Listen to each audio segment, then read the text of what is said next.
Topical and atypical. Unfiltered and independent. 100% authentic and intelligent. All right. Are y'all ready?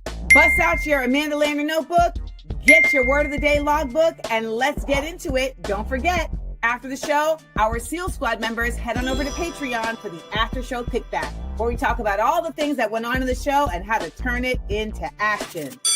You ready? AmandaLanders! Learn it.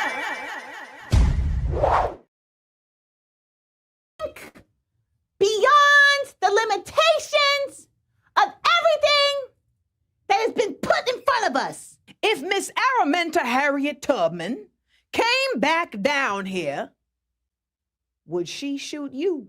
Pop, pop! Here, nigga! Damn! But our ancestors did not desire to be white. They simply wanted to be free. That Emancipate Proclamation. Oh, y'all say want to be free. Oh my God.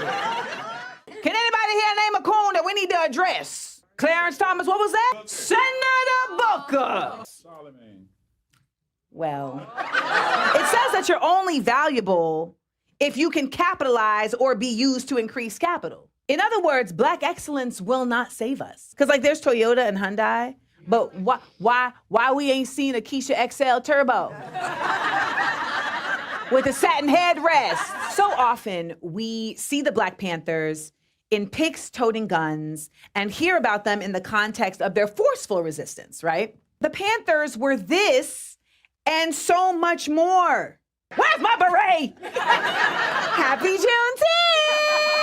Here, nigga! Damn! Go, it's me, MC Check-a-Ho, checking all the bitches. I'm checking all the hoes. It was a time, B. It was a time. Keep those pesky blacks in their place. Our bodies and minds have been colonized. Like every day that we fail to empathize, we are willfully being used as tools for our own demise. And anyone telling you that caring for others has been our weakness doesn't know what strength is.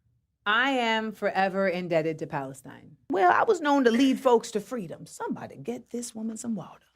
Till they get punched in the face. You're like, there's more? Yes. I don't know what it is that you've done to me. Frederick Douglass, 2 S's. Hey! You know, just a sidebar since we're live. Oiled up the Bugatti, but I don't do Diddy parties. I don't know if I'ma make it. We are stardust. Millions didn't make it. All right. We are not the conclusion. We are the continuance. Our bodies are the soil. When the ancestors call, ask yourself, what ancestor will I be for those who call on me? Damn! Watch the full 2.5-hour show of What Would the Ancestors Say live from LA, now streaming only on Patreon, Amanda Seals. Support a real one.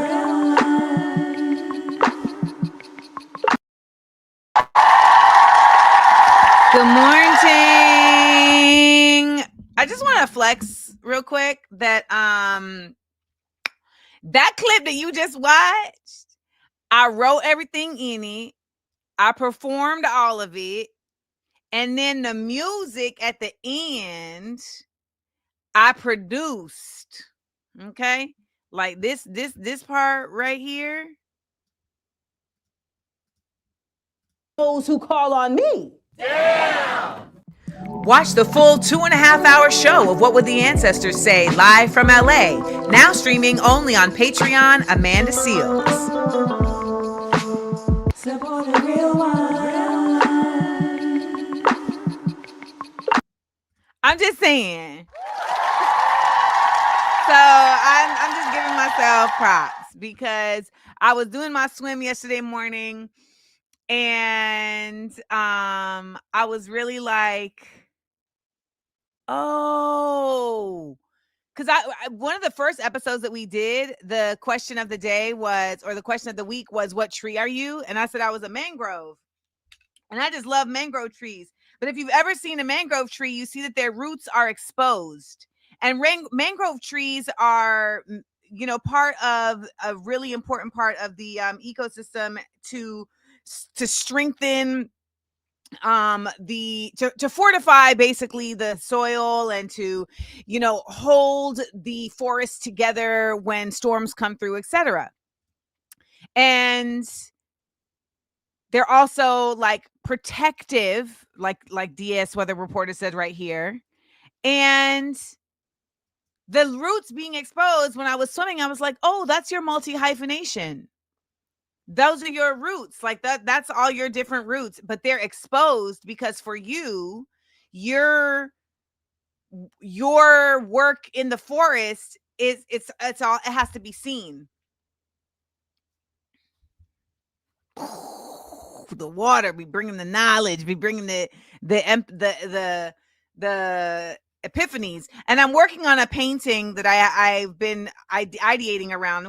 I need to sit around and I need to get to drawing it, of a forest. And the trees in the forest are all different mothers. And how do they all work together? So, anywho, good morning, everybody. Welcome to another Views from AmandaLand. Your news and truths by any joke necessary. Thank you for waking up on the right side of history. We have a great show today. We're going to be joined by Dr. Melina Abdullah and Jasane Tyler, who is a relative of Keith Porter, the 43-year-old father of two that was fatally shot by ICE. And we're going to talk about the work that they're doing to support the family and also to bring the shooter to justice. So we're going to get into that. We also are going to be doing 60-second headlines a little differently today. So we're going to stick around for that. We're also going to talk about why it's important to make sure that when people are using names that are trusted by oppressed communities, that they can be trusted. And we also, of course, are going to have How Black You Feel Today, High Quality White, and more. So all of that is coming up here on the show. So make sure you stick around. And if you are just joining us for the first time, please let everybody know in the chat. Let us know who you are and let us give you a proper welcome. Okay. We are going to get into our word of the day. Hold on one second. I have to send something from my phone. And also, if you did not know, I want to let you know that that video that I showed you is letting you know that What Would the Ancestors Say is now available for viewing on Patreon. And you can watch it one of two ways. So you can either watch it as a standalone item, which is $25, or you can subscribe to the What Would the Ancestors Say tier for $20, which gets you access to all of Patreon, as well as my documentary and Amanda We Trust, as well as What Would the Ancestors Say. And if you want to, after the first month, if you want to downgrade to $5 or cancel, so be it. But nonetheless, those are your two options of supporting What Would the Ancestors Say. You can also, of course, support by getting you a Martin Luther the King shirt. And I really have to tell you, I wasn't sure, because people really be hating on Dr. King, and I really don't like it, because I feel like it's, again, the colonizers that made y'all do that. Support the labor unions. But this is the Dr. King shirt, and I love the Dr. King shirt because y'all know Dr. King would have had a Bluetooth. You know that. He would have had a Bluetooth. That's such a reverent behavior. And my whole thing with What Would the Ancestors Say is that our ancestors are always on call. They are able to be reached. There is an open line. So hit up Dr. King on the Bluetooth. And later in the show, I will play the Dr. King excerpt from What Would the Ancestors Say. All right. So our guests are already here, but we're going to handle some business real quick because we got to find out who is here from the SEAL Squad. Hey, hey. Shooby-dooby-dooby-doo-doo-doo. Let's get it going with the roll call, y'all. Come on. Amanda Lander's here to learn. from. Let's go. Where y'all at? Amanda Landers here to learn. Drop in and tell me where you're watching from. We got Philly, Los Angeles, Susan from Baltimore, Cleveland, Ohio, Douglasville, Georgia. Chicago is in the house, Antioch, California, Vancouver, Washington, Atlanta, what's up? Bridgeport, Connecticut, Baldwin Park, California, Salt Lake City, Utah. Mrs. asked me about mesh nodes in Boston, Everett, Massachusetts, Los Angeles, Hayward, California, Newark, and it is Brick City, Jersey. Bay Area, California, Nasty City, National, California. Y'all are up in the West Coast. Valley Cottage. Hi, Sarah. Chicago. I was actually in Patty College yesterday. I went to a Black-owned tea shop, and it was lovely. And the brother who was serving us, he came back and he was like, has anyone ever told you look like Amanda Seales? And I was like, yes, they have. And he was like, nah, but like, you like really look like Amanda Seales. And I was like, yes, I am Amanda Seales. And he was like, what tea would you like? All right, North Kakalaki, Marrakesh, Pismo, California, Hanover, Pennsylvania, Cuevas, Costa Rica. Your president knows some bullshit right now. Montreal, Chi-Town, Flushing, New York, Baltimore, Yay area, Patterson, New Jersey, Columbus, Ohio, Dallas, Fort Worth, Texas, RVA. Rhode Island, but with Dominican flags. Okay, I feel it. Aloha from the Bay, Mackinac, Michigan, España, Manchester, UK, Harmon's in Lytle, Brandon's in Houston. We got Toronto, freezing in Detroit, Isabella's in raggedy-ass Texas, Konnichiwa, Japan, Tel Aviv. No, you gotta go. Sorry. Rhode Island, Newark, New Jersey, and Canada. Amanda Landers here to learn. Drop in and tell me where you're watching from. No, you don't get to watch me from Tel Aviv. Sorry. You got to go immediately. Removed. You know, I had to explain to somebody the other day. They were like, so, I mean, but how can you like boycott a whole country? Easily, when the entire country was engineered to be hateful, demonic people. That's how. And the ones who are not are few and far between. And I have a whole theory that they're all neurodivergent, but that's another conversation for another time. Let's find out what our word of the day is. Bedlam. The word of the day is bedlam. B-E-D-L-A-M. Uproar. Confusion. It is a noun. Okay? It is a noun. So let's write it in our logbook while you all are writing sentences using the word bedlam. B-E-D-L-A-M. It's a noun that means uproar, confusion. We're going to be talking about how Minnesota has been stepping up the bedlam. Okay? Minnesota is stepping up the bedlam, and I'm so proud of them because I don't know about y'all, but a lot of people did not think that Minnesota had it in them. And I had to remind that Minnesota burnt down a precinct. Okay. Minneapolis said, no, George Floyd was ours. You didn't get to take him like that. So uproar and bedlam. Liz G says the entirety of U.S. domestic policy is bedlam. You know what's actually true though? Is that's not true. Whatever you think looks like chaos is organized confusion.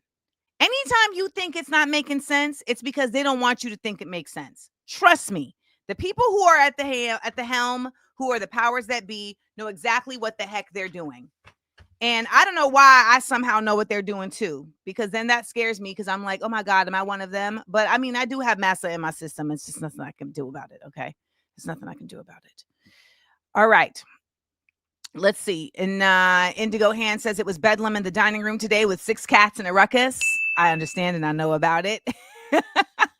Jess says my ADHD meds have been on back order for a month and my interior state could currently easily be described as bedlam. I am so sorry about that, Jess. I hope they can get that together. That is very frustrating. Israel has some nerve running commercials with all the bedlam they cause around the world. Listen, again, it's not Israel. It is a higher force at work that just uses Israel and the United States. The data courier says etymologically, it is derived from the word Bethlehem. Really? But there was no room for a bed. You get it? Bedlam? No? Okay, I tried. All right, last one. Come on, y'all. Give me one more sentence. Give me one more.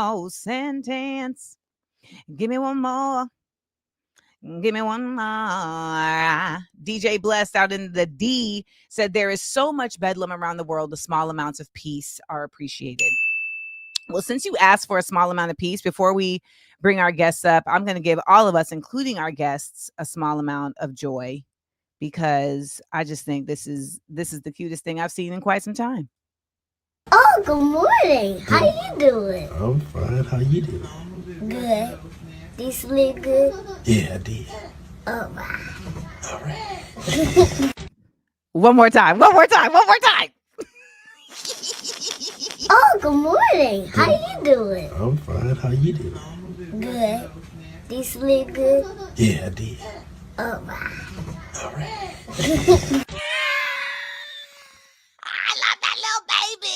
I love that little baby. Let's bring our guests up for Blacker News, y'all. Blacker News. Politics. Blacker News. Pop. Culture. Blacker News. Sports. Blacker News. Justice.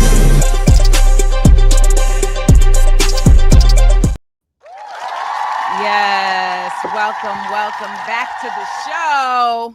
Dr. Melina Abdullah and Jasane. Is that proper? Janae.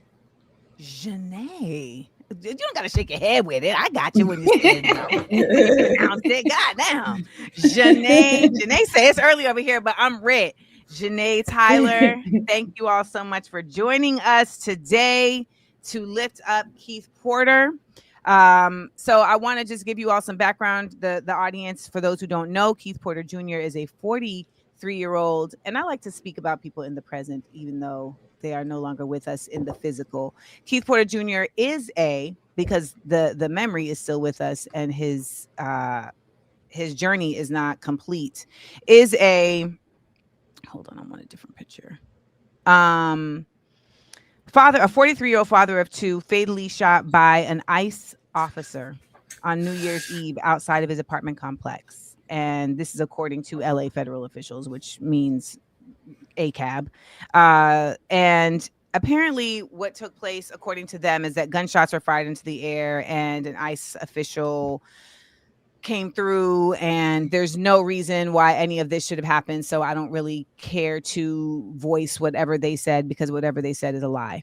So I would be more interested in hearing what has to be really amplified, which is coming from Janae and Dr. Melina, who are working to bring the ICE agent to justice who committed this act of aggression and killing, and their entire existence is unjust.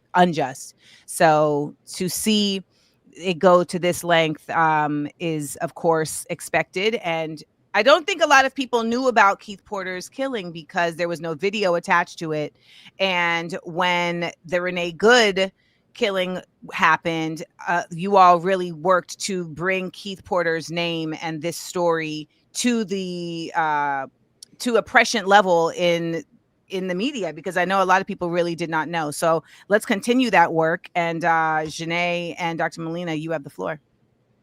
Sure. So Miss Tyler, why don't you, I call her Miss Tyler because she works at my kids' school. She's my children's teacher, counselor. And Miss Tyler. I'm at work right now. Okay, she's not at work yet. But I am. I'm in my office. Look at that window. That's a school window with the gate on the back.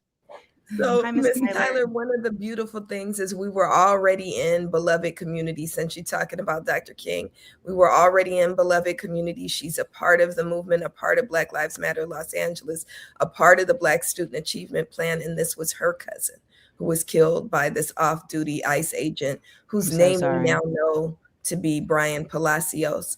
And so, Miss Tyler, why don't you start by telling your cousin's story? Yeah. I'm already heavy this morning. I apologize. Don't ever apologize for that. So we'll help you. We'll carry you. Thank you. My cousin was a loving, kind human being. He was a girl dad, father of 2 daughters. He was his mother's only son. And I know people are probably tired of hearing me use the word amazing, but that word actually applies to some people. And Keith was absolutely amazing. He brought joy wherever he went. He was always the one to uplift his people around him, even if you were a stranger, and telling of who he was, even the fact that he had only been in his apartment complex for 11 months, and all of those people knew him, and it was a large complex. It's a large complex, and they all knew exactly who he was and all had good things to say about him. And that's who he's been since he was a little boy.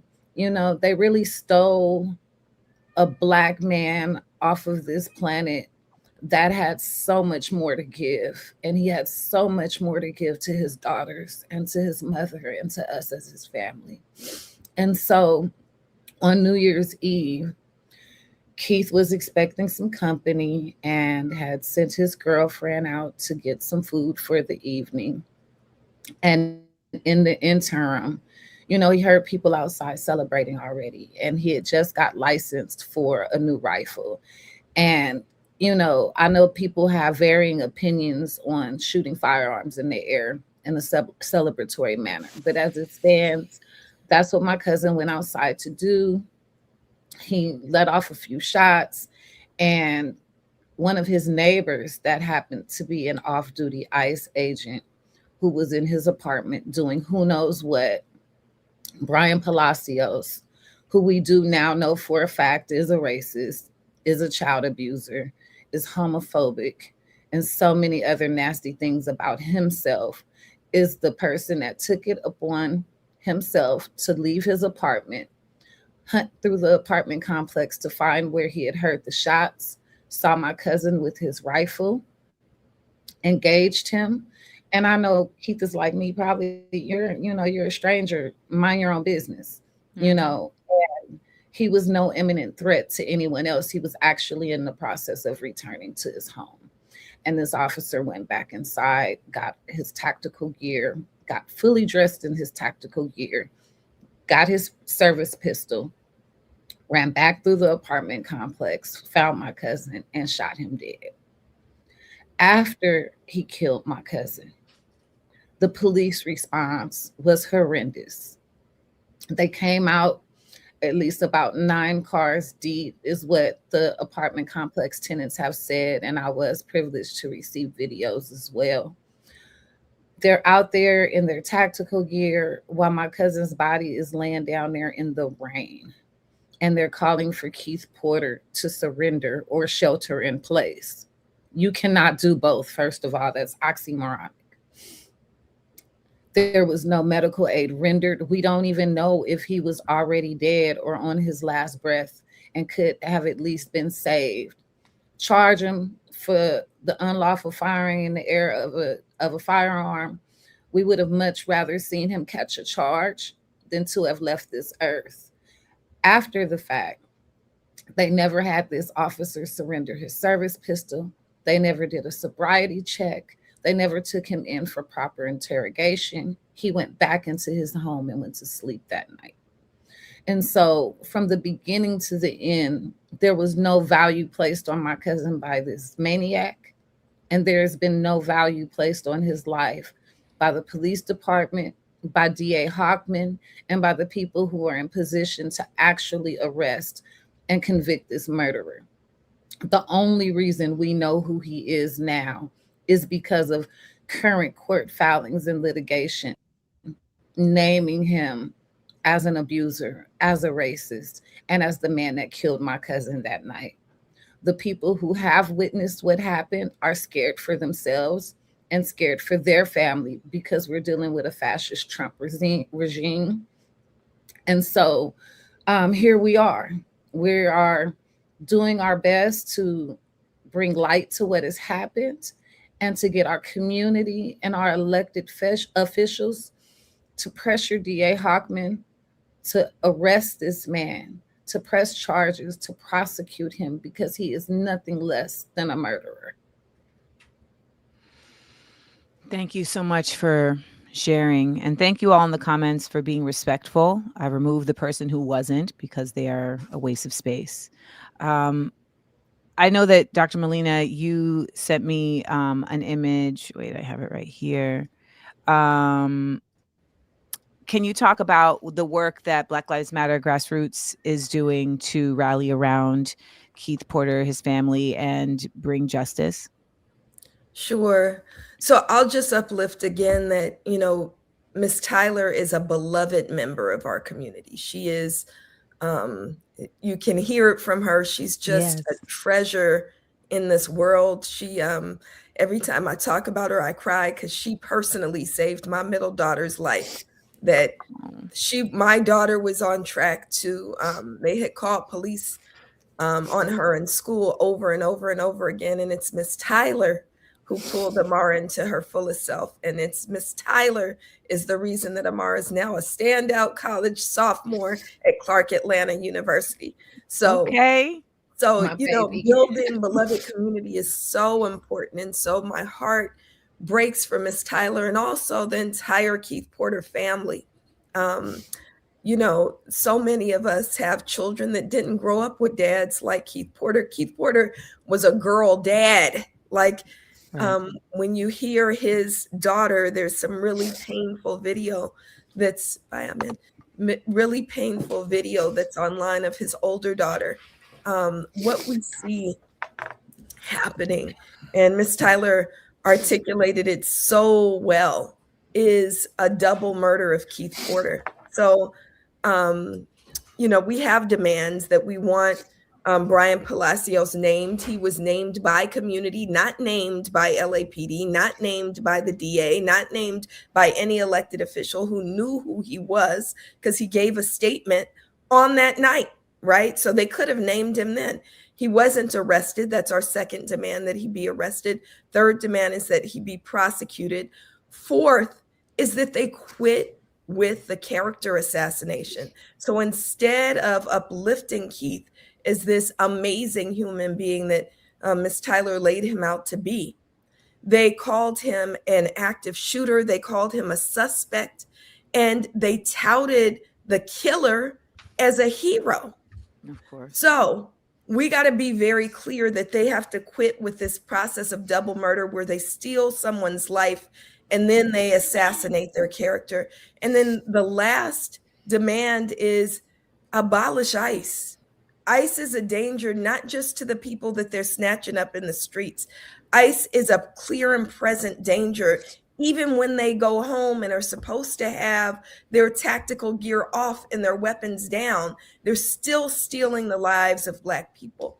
And so we've been in the streets doing memorials. We've had 2 in Los Angeles, and I saw in the comments, thank you for doing the memorial in Baltimore. I saw, and all around the country, as they get Keith Porter's name, they're lifting him up. We need that spirit work. Please continue to do that. We're also, though, demanding that LAPD arrest Brian Palacios. And so we have a petition, tinyurl.com/sign4Keith. We're asking people to sign that petition, and we intend to deliver it to the chief of police and the police commission next Tuesday. We're already at over 12,000 signatures. We want that number to continue to go up so they can't act like nobody cares. And then we're protesting on Wednesdays. Today, we'll be protesting outside the district attorney's office. Just days after Keith was killed, we were able to call the district attorney, Nathan Hockman, who is an absolute fascist, call him into a community meeting and say, we demand that Keith Porter be charged. He tried to act like one. Brian Palacio. I'm sorry, Brian Palacios be charged. We didn't know his name, Keith Porter's killer. So then we didn't know his name. We asked that he be charged, and Nathan Hockman essentially said no. And so we're going to make sure we're on his head until Brian Palacios is prosecuted, is charged. The DA in this county has been bought and paid for by police associations. and by police special interests. And we're here to say that the people will demand justice, and we demand justice. Lastly, and then I'll be quiet, we also know... Okay. I want to be clear that it's we mourn and rage for the murder of Renee Good, right? We mourn, like, it's terrible. It's terrible. I've shed real tears for her. She is who we need when we talk about accomplices for Black freedom, right? And nobody has said Keith Porter. Even here in Los Angeles, we have a so-called Black mayor who just finally uttered Keith Porter's name and said nothing. She finally said his name and relegated him to one sentence and then moved on. 19 days after his killing, she said his name. 19 This days. is a lady who there was fires and she was getting off the plane and ain't got nothing to say. She don't not got nothing to say about nothing unless it's gonna put something in her pockets. So she's running for re-election. No. Yes. The gall. Yes. So we should all remember that she's running for re-election. How dare any of these elected officials call themselves leaders? The only person who substantively has lifted up Keith Porter that I've seen is Ayanna Pressley, all the way over in Boston. Yes. Yeah. She's the only elected who substantively lifted up Keith Porter's name. And so we need to make sure that these are not our leaders. If you can't fight for justice in your own city, I'm thinking about in LA, in your own city, if you can't fight for justice. Oh, and we've had some non-Black elected officials. What's interesting is we have 3 Black members of city council, but it was our brown comrade, Ionisis Hernandez, that invited Keith Porter's family in to open the session in his name. And so we're demanding that they make demands and say that we want justice in the name of Keith Porter. And so that's what's moving. For King Day, we got a spot in a parade, and we turned the parade into a march. And we turned that mother out. Porter, and Miss Tyler was on the mic half the day, lifting up Keith Porter's name. And we said there will be no parades in King's name with a terrible DA and LAPD marching in a parade, and Keith Porter relegated to quiet. So we made sure we weren't quiet, and we're grateful for the people of LA and the people around the world are starting to lift up Keith Porter.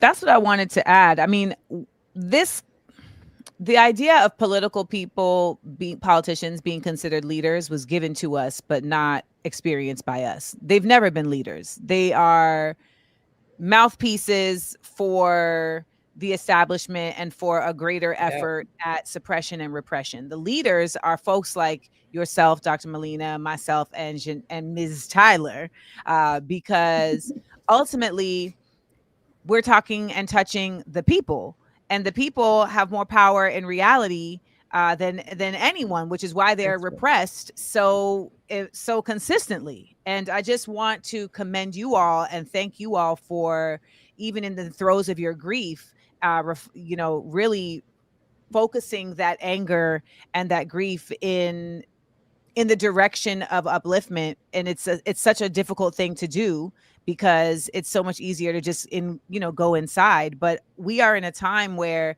someone like Keith Porter's murder is not simply just it's not simply just an injustice for your family that is felt by your family. It's global. This tyranny that we're experiencing is not the first of its kind. It's a continuance. We've been seeing it for the past 2.5 years in Palestine on a high level, on a completely uncontested level in terms of justice. And, I keep trying to tell people we are already living in apartheid, because this man was able to fatally take the life of your cousin and suffer no consequences. He hasn't even suffered any, it sounds like he hasn't even suffered any inconvenience. Right. You know, just Right. the inconvenience of being detained. Not That's at right. all. And that's the biggest travesty right there. And you know, and all I can say is thank you for being so kind, and even the acknowledgement of how painful this is. I don't know how not to fight, you know. So for mine especially, oh, my foot is staying on the gas. You know, I can go, you know, please, you know, people ignore the tears because they're gonna come, they're gonna flow, and I'm gonna fight all the way through them. I don't know You're how talking to to a not fight, cancer. and I have to All we keep do is cry. my foot So on I the would- gas. I'm a Yeah, Leo. like we I'm not don't see supposed to be tears as crying like weakness. this in We see person. tears as like fire. Like those are not tears of weakness. Those It's are tears of like I'm rage. crying It's because I'm rage. furious. It's rage. It's rage. Make no Right. mistake about anything else. What I feel is rage. And it has taken all of my composure to make sure that I show up in the ways that I do. Because how, you know, how dare them position that man right behind us? You know, like even with that, the disrespect, and even thinking that that man would be lined up in a parade in Dr. King's honor Wait, back up. behind us with Who Keith was? Porter posters, D.A. Hockman, with my cousin's pictures plastered all over everything, and all of the other victims to state-sanctioned violence. And they had the gall to put him right behind us, right behind me, you know. And so we let him have it. And unfortunately, I watched, and he started recording us back and was laughing like this is a joke to him, and this is not who we need in LA. Just like we got rid of Jackie Lacey, we're gonna get rid of him too. That's right. That's right. And I'll just say too that we're hearing a lot of people finally say abolish ICE. And we say abolish ICE. We lift that up. And I'm gonna say this, and Miss Tyler, rescue me if you need to. But it's important that we remember these elected officials, these local elected officials, try to act like it's only ICE. What we've seen with Keith I thought you were about to say it's important to remember they have addresses. But keep going. Yeah, no, that too.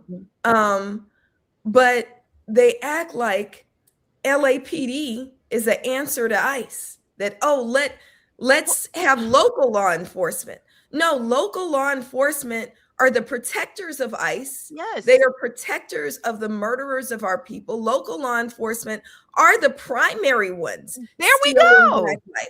So it's Melissa, not. If I may, even here, you know, we worked hard to remove school police from our campuses, and now our superintendent has allowed administrators to bring them back on our campuses as the first line against ICE, even though we've established sanctuary teams built into our community that are assigned spots to then come and notify the school of ICE activity.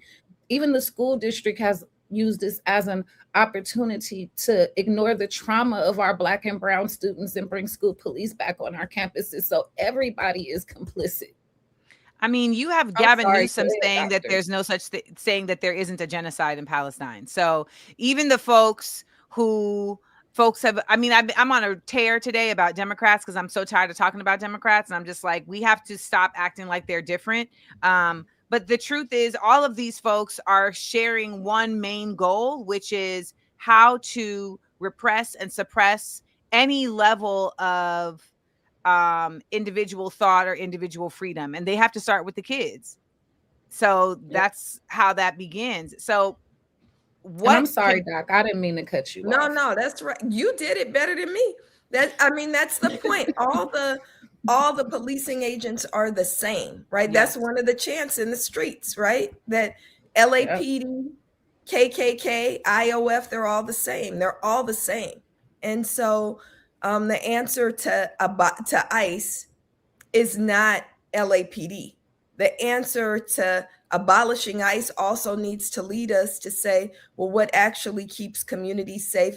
And for Black folks, it's never been police. It's been more community resources. It's been making sure we have, I said, you saved Amara's life, right? What if every school had a Miss Tyler, right? And so we need to be very, very clear about that, when we say abolish ICE, that needs to also be tied to an overall call to abolish all of the BS. Yeah. I will put this forth, and you already said it, but the work you all are doing is how ICE gets abolished, because from what I have deduced, the abolishing of these systems, these organized movements against the people, is not going to come from the people who are benefiting from it. It's going to come from making it impossible for those to thrive. It's going to come from making it impossible for them to exist, right? And for just rendering it irrelevant. And it takes real imaginative work at this point in order to figure that out, because we've been so trained to just think that the system is here to be used in some type of way, but the system itself is so completely effective at being defective that we find ourselves, when we use it, we almost entangle ourselves into its perfunctoriness. I got words today.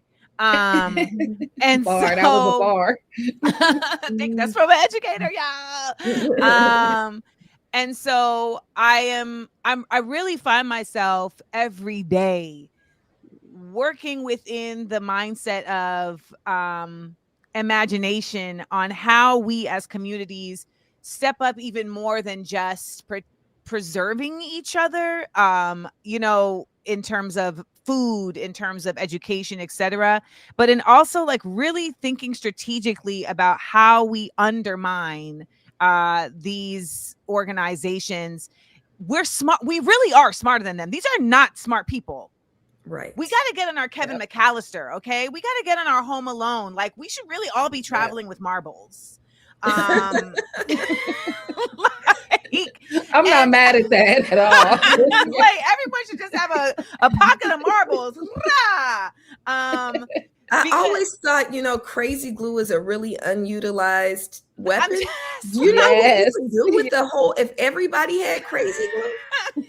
Like, Gorilla Glue Girl should have really took us to a whole other level of knowledge. And I say that, like, jokingly, literally, but also serious. Seriously, and also figuratively, in the sense that the methodologies that we consider have to expand in terms of how we how we get these folks defunct, how we render them really impervious to our harm. And it's going to take us really figuring out ways to fortify ourselves that we haven't considered before. And I think that for people watching, that feels big sometimes, but it's not. It's just saying no. Like, I sound like Nancy Reagan, but just say no. They actually worked for me. I ain't gonna lie. I literally was like, I'm afraid of drugs forever. So. We were at police commission last Tuesday, and they decided to shut it down and not allow public comment. And we just said, no, we're not leaving. They were like, get out, it's over. And we said no. And so we just took it over and we announced it. Now it's a people's public comment. You get out. And guess what? They did. They left.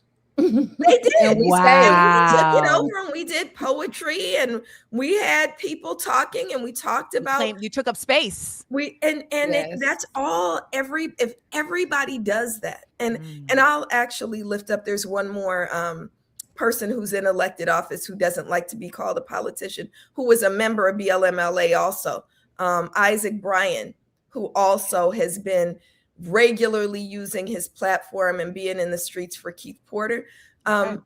Wherever you are, and my point in raising him is just to say, wherever you are, you can be more beholden to that whack ass seat that you hold than you are to the people. You're only there because The people thought you could do something for us. Wherever you are, if you're a teacher, if you are a mail carrier, if you work at, I mean, I love here a big controversy, Amanda. I don't know if you heard about it. Was sheriff walked into Starbucks. Nobody should go to Starbucks, but they do. Went into Starbucks and ordered a cup of coffee, and the barista drew a picture of a pig on the cup. Yes. I was like, yes. If that's what you can do that. The little ruin their day. Ruin their day. They went on. They put out a whole statement about how that hurt the deputy's feelings. Yeah. Good. Hurt. But that honestly, folks, really. So I had an exchange with somebody because they were like, stop thinking that you're hurting these folks' feelings. It's not going to do anything. And I'm like, yes, it does. These people are fragile AF. That's why they go and get these jobs, so that they can feel like they are strong. These are mentally flimsy people. Like I said, their nucleus, the walls of their nuclei are made of phyllo paper. This is the type of things I'm talking about. Like, that's figurative marbles to throw off somebody. Right. He was messed up all day. He probably almost shot himself in the foot at some point that day. He was messed up all day. He couldn't get it up that night when he went to go with his wife. Like, he was probably in shambles. And you know what? He also can't go back to that Starbucks now because he feels some type of way. So we affected that person. And good. Make them uncomfortable wherever they are. Make them uncomfortable in their own skin. Anything that you think is too small, it's not. Listen, the mental violence that has been put on us forever is not impossible for us to reflect back to these folks. Don't get it twisted. Their physical strength. First of all, this man is not strong. This is not a strong person. That person is filled with jelly. Okay. Right. This is not a strong person. He's eating s'mores. Right. And somebody on here gonna be like, you're body shaming. Yes. I am body shaming this individual right here because they should be ashamed in every way, in any way possible. And I promise you, that's the part that he's most insecure about. So that's the part that you got to get. And the reason we wanted the photo and the name is there is nowhere in this world that he should be able to go and feel comfortable. Correct. He should not be able to feel comfortable. His name is Brian Palacios. He shouldn't be able to walk into his favorite food shop. He shouldn't be able to ride the bus or what. He shouldn't be able to walk the streets and feel comfortable. He is a murderer, and he should be called a murderer wherever he goes. Yep. So if you happen to be anywhere around Northridge, Sherwood Forest, in the valley, and you see that man, shame him. Shame him. Like I said, we don't know if they've PC'd him up now, or if he's still in that complex where the elders say they no longer feel safe with him there. Right. If you see that man, shame him. Tell him to turn himself in. There's a saying that goes, there's some hoes in this house. If you see them, point them out. Yeah. Well, y'all, I thank you all so much for sharing with us and for giving us the opportunity to uplift Keith. And this right here lets y'all know where you can go and sign the petition. And before we go, I would love to uplift Keith even further by giving us the opportunity to hear him speak in his own words. I don't blame anybody. I'm not negative. Like, I have a wonderful spirit, you know what I'm saying, that I love. And I love art, you know what I'm saying? And I'm going to keep on doing it because that's just the way of life. I love God. I am a very godly person.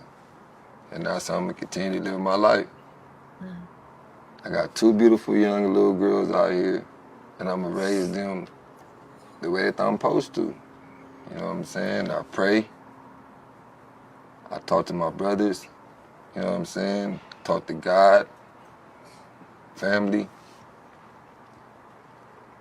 Because at the end of the day, that's all I really got. But I feel rich though, I wake up every morning And I try to put on the best of fabrics that I got every single day. No matter if I got $1 in my pocket, no matter if I got $10 million in my pocket. You would never know. Because I'm not broken yet. And it's going to be hard to break me.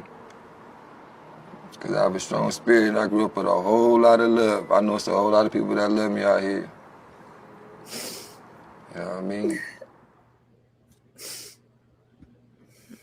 Thank y'all so much. Thank you so much, sis. Thank you. Love you, Miss Tyler. Love you, Miss Tyler. And I love you guys. Thank you, Amanda. They needed to see that. They needed to hear him. They need to know who Keith Porter was and who was stolen from this earth. We'll continue to do that work. We say his name, Keith Porter. Keith Porter. Keith Porter. Thank y'all, and we will continue to do this work. And we send you all the strength and vibration to continue in this work and to be lifted, not broken, in the same way that Keith is. Thank you. Thank you.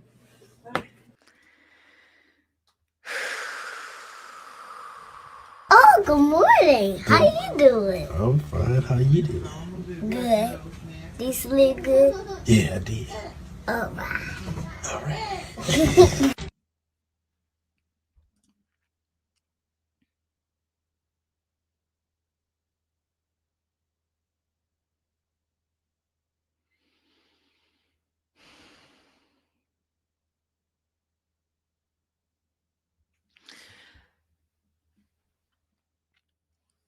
When people say it's not that deep, it's always deeper. And one of the things that the video of Keith really speaks to is the taking of light from this space. And every time that we are seeing that done, it is furthering the efforts of the powers that be to convince us that we are not deserving of being here, of being in love, being in peace, of being in charge of our own existence and destiny. And I saw a white lady on my comments today say that the earth will be better without us. And I said, keep that white bullshit out of my face. Because humans was living with the earth in harmony for quite some time when we were preserving life, when we were upholding the preservation of connection. And what this earth is suffering from is a cancer of colonizers. That's what this earth is suffering from. Colonizers were born from someplace up there in Europe, and that cancer continued to grow. And that's the definition of cancer. It's a cell that continues to multiply without limitation.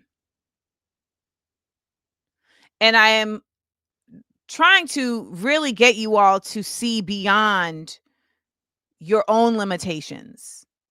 The taking of Keith Porter's life is not simply just the taking of a brother's life in Los Angeles by an ICE agent. That may be the end of the thread, but it connects to a much bigger nexus of hatred. And that network of a nexus of nature, it comes down the line and it ends at Keith Porter, but it ends at so many of us on so many regular bases. And so when we do our analysis and we only come up to, well, that's Trump's America. When we do our analysis and we only come up to, oh, well, that's racism. We're not digging deep enough.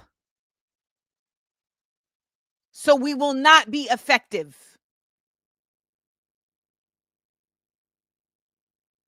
At the root, there is a spiritual force at work to eradicate life and light. So when people ask me, what do? You have to first be able to wrap your head around the grandeur of that and your role in beating it. And that you have a role. Yes. You have a role. You're like a nerve ending of the earth. You're feeling it. Fight it. We have to expand immediately. We have to see Keith Porter and his murder as not just an offense to a Black man in America. That is an offense to humanity. That's how you have to see it. That's an offense to the earth that you live on. It's an offense to existence. And until you allow yourself to break out of the limitations of only your individual journey, you will not be effective in finding safety for yourself. I promise you, you won't. You have to be fearless in the intake of your understanding.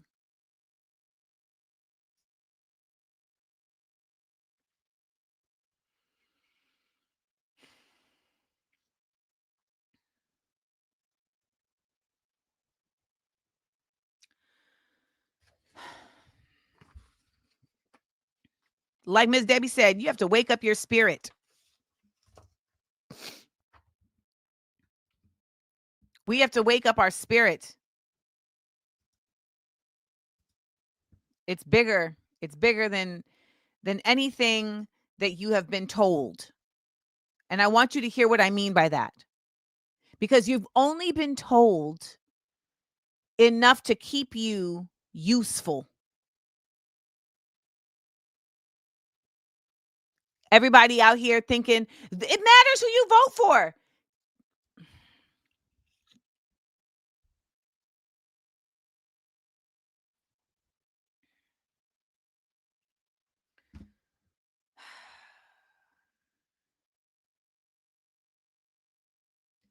There it is, Brandon.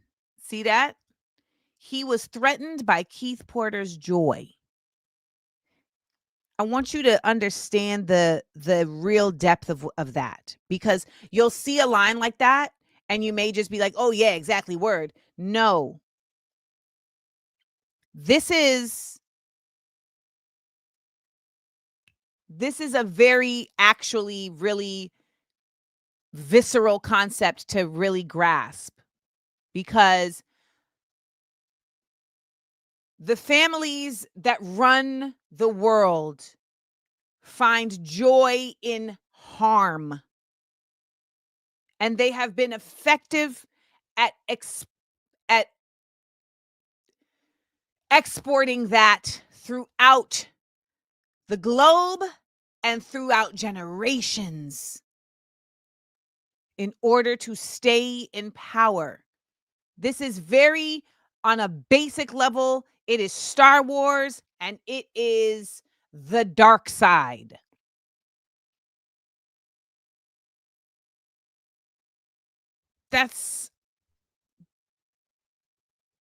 You know what the force is. You feel the force. Because the force is something we're going to talk about a little later, like what actually energy shifting is, what smiling does. Like, we're going to get into that, because we need to be doing actual spirit work with our bodies, because these bodies right here are really powerful. And it seems like all the wrong people know that.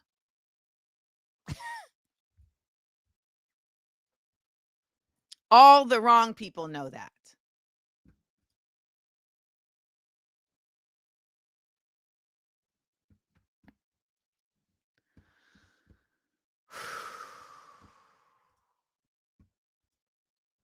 Let's see how black I feel today.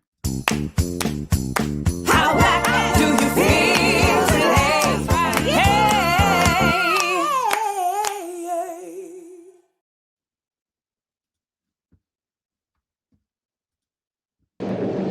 You do whatever is necessary. You know, that's what we've always done. Whatever came naturally. If the situation calls for this, you do that, you do this. If it calls for that, you do that. We all know what we're doing.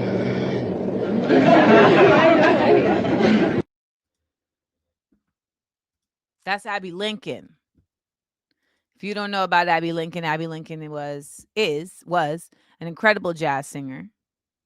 And her and her husband, Max Roach, put some incredible music together and made some incredible music together.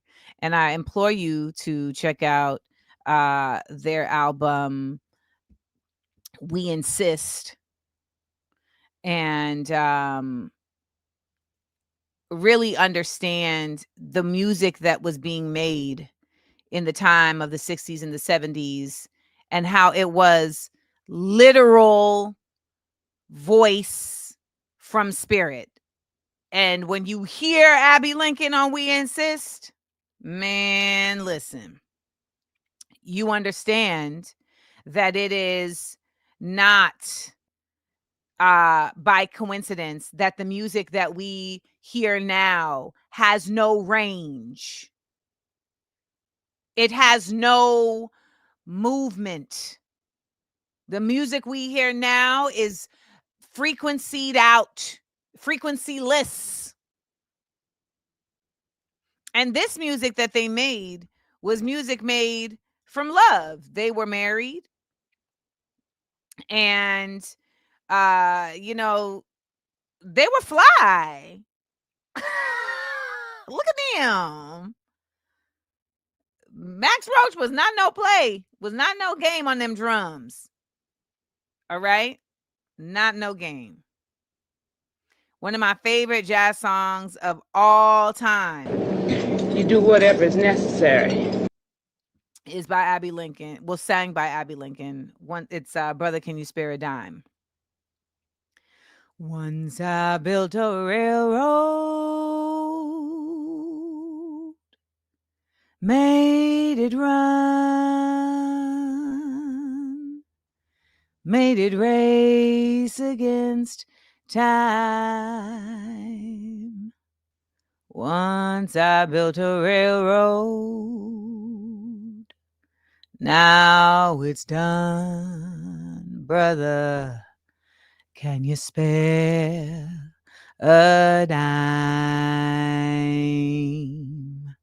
Once I built a tower to the sun, brick and rivet and line. Once I built a tower, now it's done, brother. Can you spare a dime? Once in khaki suits, gee, we looked swell, full of that Yankee doodle-dee-dum. 500,000 boots went slogging through hell. I was the kid with the drum. Say, don't you remember? They called me out. It was out all the time. Say, don't you remember? I'm your pal, brother. Can you spare A dime, buddy, can you spare a dime?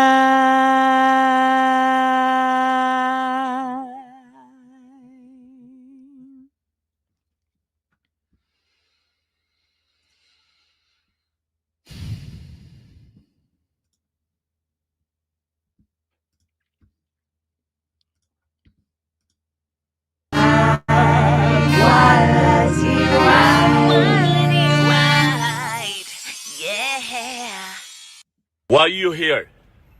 Because I want to support the Somali community. You want to support Somali community? Yeah. You're here every day. I saw you every day here. Yeah. I thank you, brother. You are the hero. Hey. You are the hero. Hey, you're a hero, my brother. You live in the neighborhood? Yep, this is my block. This is my area. I don't go into other people's neighborhoods and try and intimidate them. I protect my people.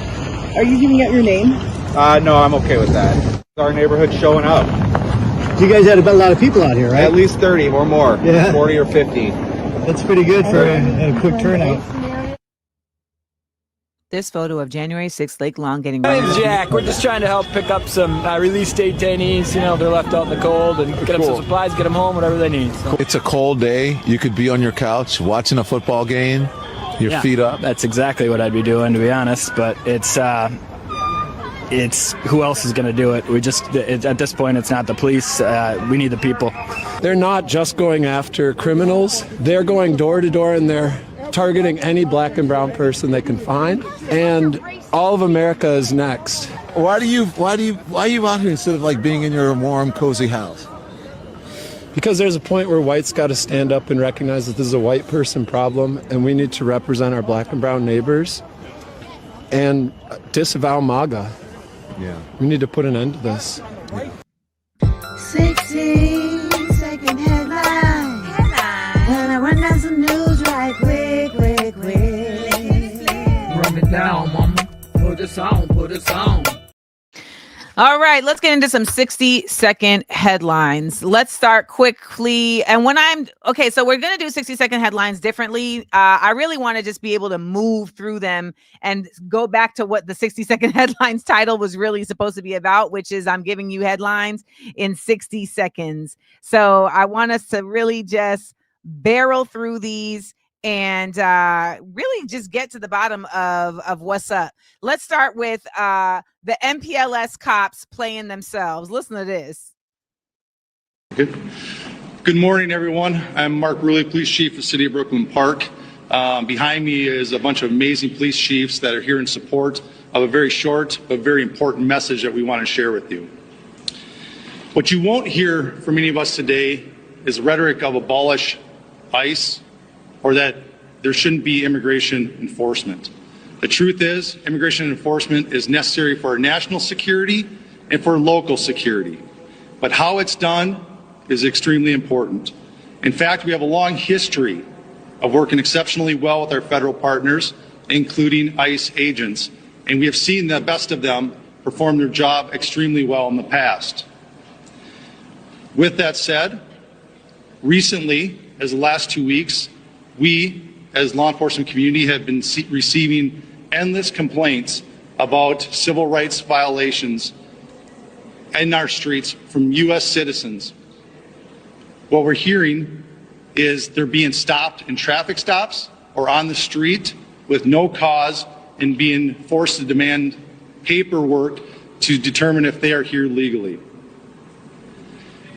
As this went on over the past 2 weeks, we started hearing from our police officers the same complaints as they fell victim to this while off duty. Every one of these individuals is a person of color who has had this happen to them. In Brooklyn Park, one particular officer that shared her story with me was stopped as she passed ICE going down the roadway. When they boxed her in, they demanded her paperwork, of which she's a U.S. citizen and clearly would not have any paperwork. The irony of this is not lost on me, but it is definitely lost on them. I find it absolutely hilarious.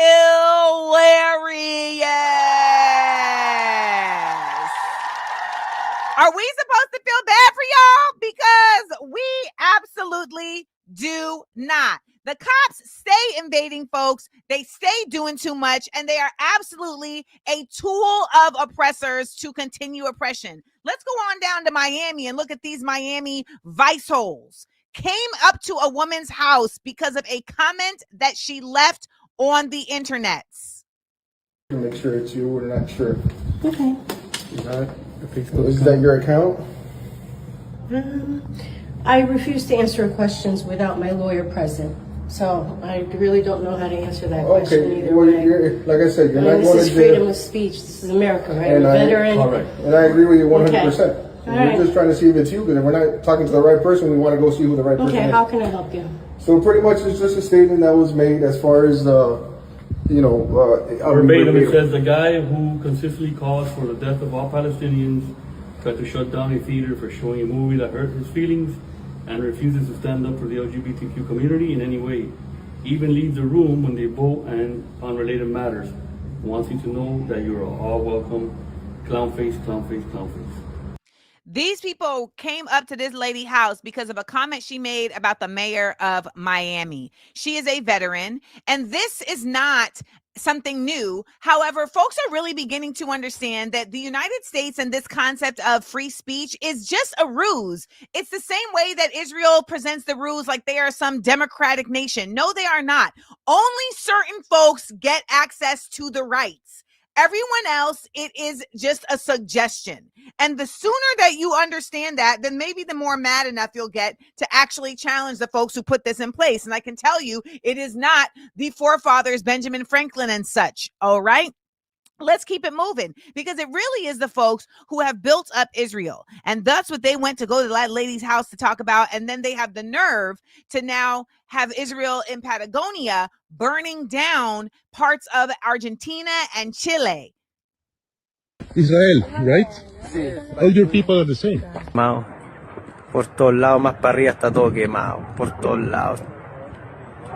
Está todo quemado. No quedó nada. Qué terrible, weón.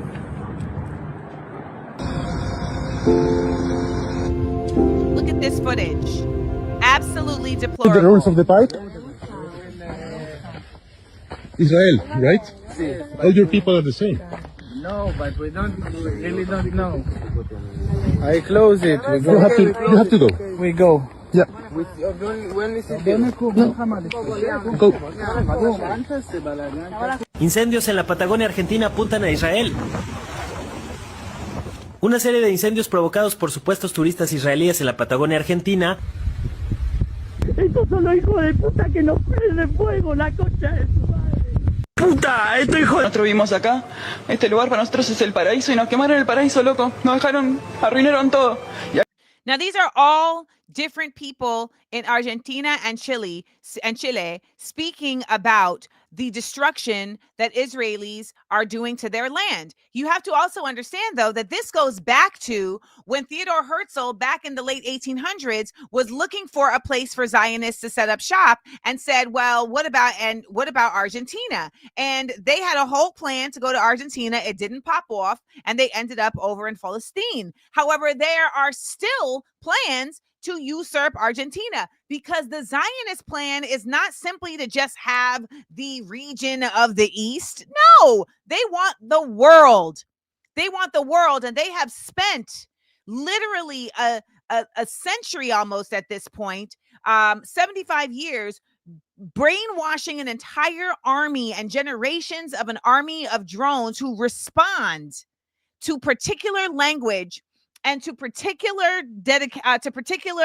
demands and to particular orders, and do whatever needs to be done for the sake of Israel, even if it is completely demeaning to anybody else. And that includes burning the land. Now, Javier Milei, who is now the president of Argentina, is a Zionist.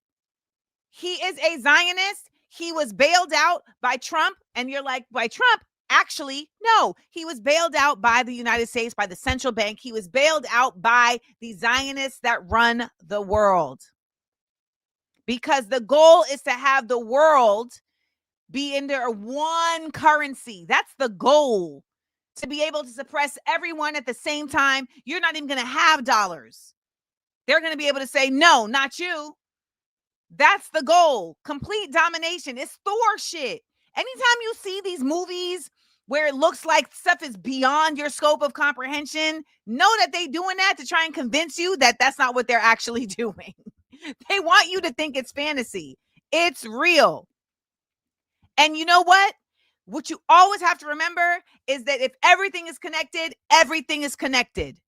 So if they have capabilities that they've been able to harness and master to harm, then you better believe that there are folks who have capabilities who have figured out how to harness and master them to help. And Palestinians define that on a regular basis. Look at these folks.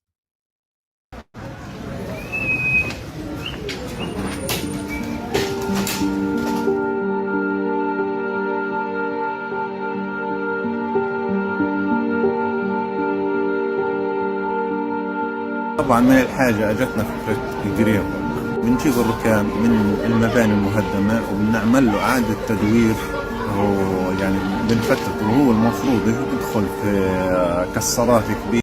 So the people who are listening on the podcast, I will translate for you.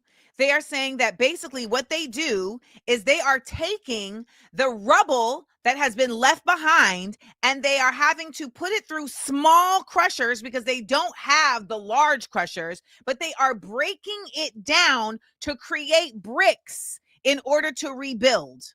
والكسرات هذه الدورة هي بتفتته يعني بشكل سريع، لكن في الوقت الحالي واحنا قاعدين بنعمل تجارب They're doing this manually. احنا بنكسره بطريقة يدوية وبنهيئه بنغربله ونعمل له عملية غربلة وبننقيه طبعا من الشوائب بحيث يكون يعني امور تمام وبنستخدمه في انتاج. They then remove the impurities in order to produce bricks, and they have created cementless bricks. And if you're wondering why I'm playing a video of someone speaking a language that you don't speak, it's because I want us to get comfortable hearing other tongues. I want us to get comfortable hearing other language. I don't want us to continue to be living in our own silos. طبعا التقنية الأساسية لطوب الليجو بيستخدم فيه الأسمنت بنسبة 7 ل 12%. الحين احنا عملنا على تطوير طوبة بحيث نوصل لطوبة 0 أسمنت. طبعا نعوض الأسمنت بمواد طبيعية متوفرة محليا في قطاع غزة. So they have made the bricks without cement, but instead using items and resources that are actually available in Gaza. يعني سهل التركيب، بوفر تقريبا من 50 ل 60% من تكاليف البناء لأنه هذا بيتمش اقتصاد. And the bricks that they've made are so ingenious because they do not require plastering or finishing. They are able to be laid down, mortared, and that's it. Lego bricks. طبعا هو أنا في فتحات. They're literally Lego bricks, y'all. الفتحات هذه بيتم تمرير فيها الكهرباء والمية.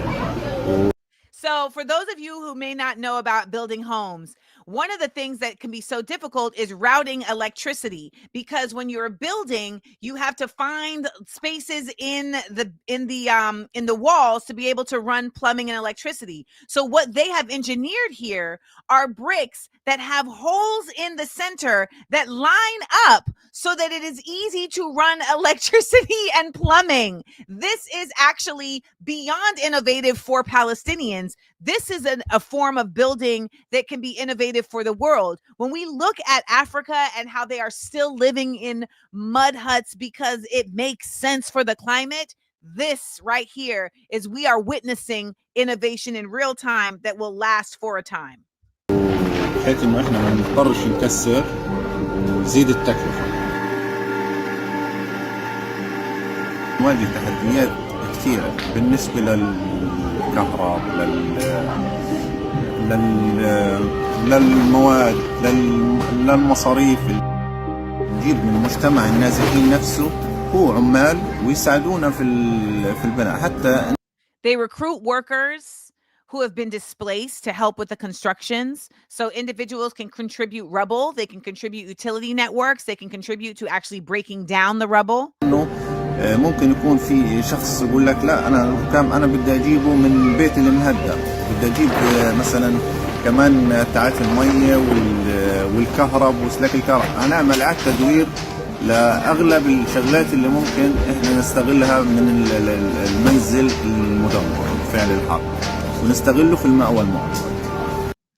So this is the Green Rock Project. You can learn more about them online. I just wanted to share that with you because I know that it can feel so just debilitating how often we are looking at destruction and degradation. However, remember that everything is everything. Out in the midst of destruction and degradation, there is always someone somewhere. There is light because the earth still exists and the earth is a giver of life and light. And let me just tell you, I feel like all people of indigenous origin have like specific kind of like gifts that they are able to bring. And them Palestinians, when it comes to engineering, I think they might got it, y'all. I think Palestine might got it on the engineering. I think they may got it. Black American indigenous folks, I think we got it on the arts. Cause we coming with the music. I think we got it on the music.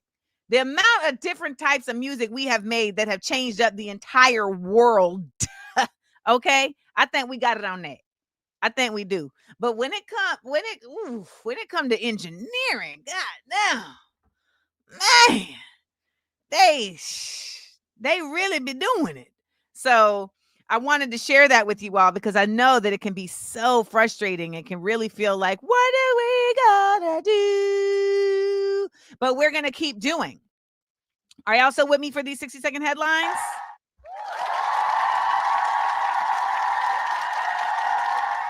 All right, because we got one more.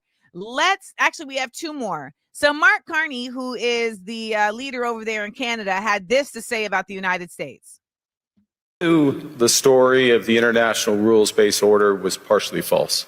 I'm going to stop calling them leaders. Sorry, I need to change that. He is the prime minister. They are not leaders. They're actually followers who are carrying out an agenda that was handed to them. We knew the story of the international rules-based order was partially false. That the strongest would exempt themselves when convenient. That trade rules were enforced asymmetrically. And we knew that international law applied with varying rigor depending on the identity of the accused or the victim. This fiction was useful.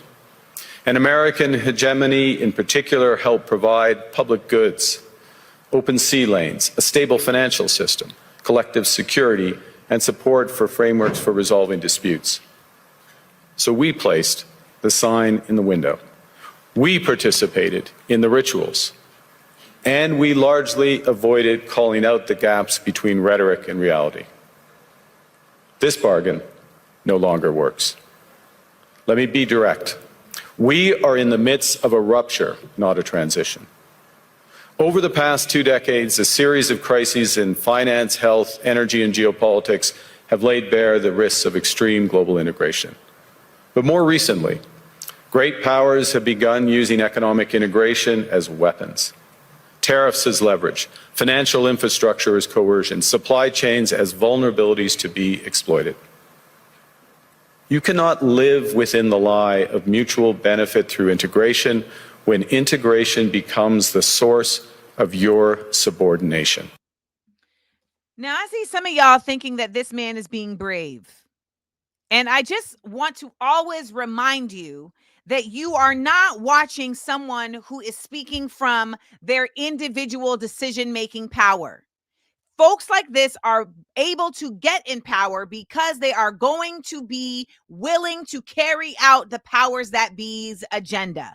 Thank you, Hema. Someone wrote his speech. Side note, I remember going on a date one time with this guy who was like, I just love Barack Obama. And I was like, oh, okay. What did you love about Barack? And he was like, oh my God, he was such an incredible speaker. I mean, he was just so amazing as a speaker. And I was like, I mean, you know that he did not write his speeches, correct? The date was never the same.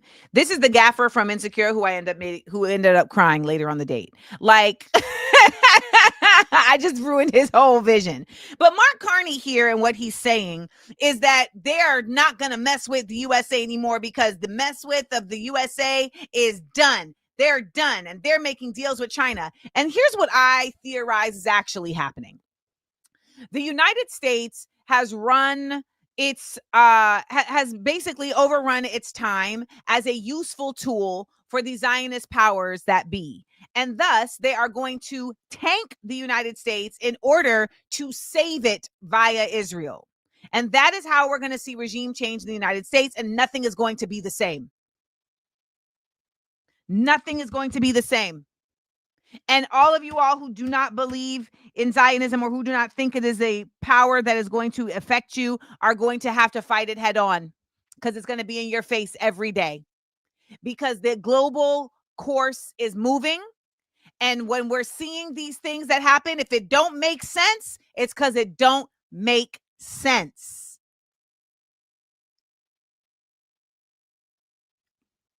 That is what I theorize is happening. And when you see folks that are, you're seeing the co-opting of protests in other places, you think they're not going to do that here? You think they're not trying to do it here? Of course. And the astrology girlies will all tell you, we just had Laura Chung here last week, that we are in the year of end of empire. And these people believe in astrology. They literally worship Saturn. Literally. I'm not saying that as like something to just say out my neck. The people who run the world identify as a sect of Jewish people. And the Sabbath is about Saturn. Come on. Wake up. We're being run. And thus, okay, so now we have this person. What happens if you're wrong, though? Israel's an American-occupied government, not the other way around. I'm not wrong. So you don't have to worry about that. I am not wrong. And there's literally, I mean, such an abundance of evidence that disputes what you're saying. I'm not making this up. Any theory I have comes from evidence. And then my intuition backs it up.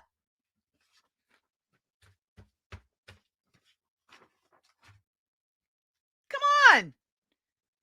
So when we see these things, these moments, ooh, somebody said I'm a narcissist. I love how y'all do not know what narcissism is. I really love that y'all do not know what narcissism is. Let's just take a quick side quest to talk about what narcissism is. Narcissism is the inability to be corrected when you have committed harm. Okay? That's what narcissism is. Narcissism is not being right because you're right. Narcissism, as Kimberly is pointing out as well, is also the absence of empathy. It is the inability to see the other person as you. That is what narcissism is. Nobody who has spent even a modicum of time consuming my content could ever confidently say that I am a narcissist. I cry way too much about other people's pain to be considered a narcissist. No, when I have been told that I have harmed somebody, I receive it. I course correct and I practice restorative justice practices. Now, the thing about it is there have been times where people are actually weaponizing those accusations, as we have seen with folks claiming to be accusing people of being anti-Semitic. That's a real thing. People will try to use your empathy against you because they know that you are empathetic. And so they will actually, instead of, so what they will do is they will use your empathy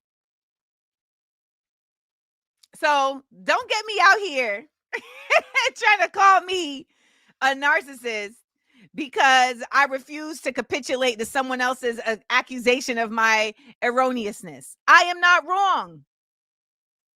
And I'm not going to say that I'm wrong because it makes you feel comfortable. I know when I'm wrong. And I know when I'm right. And I also just don't be speaking on shit. You know, like if people want to tell me I'm wrong, you got to give me the reason why. And they'll be like, oh. Oh. Now I know. So let's get back on track. We had a brother stand up and expel his light into, oh, don't get me started on Lord Denethor. You know what? Isabel, please. Isabel, please. We already are on a side quest, and now you're taking me to Minas Tirith? I don't have time to go to Minas Tirith right now. Shout out to all my Lord of the Ringsers. One ring to rule them. One ring to bind them. Actually, hold on. One ring to rule them. One ring to bind them. One ring to in the darkness find them. Okay, we can move on now. Next story. I mean, at the end of the day, it's bigger than me. The things that are going on makes people uncomfortable. Imagine how those people feel.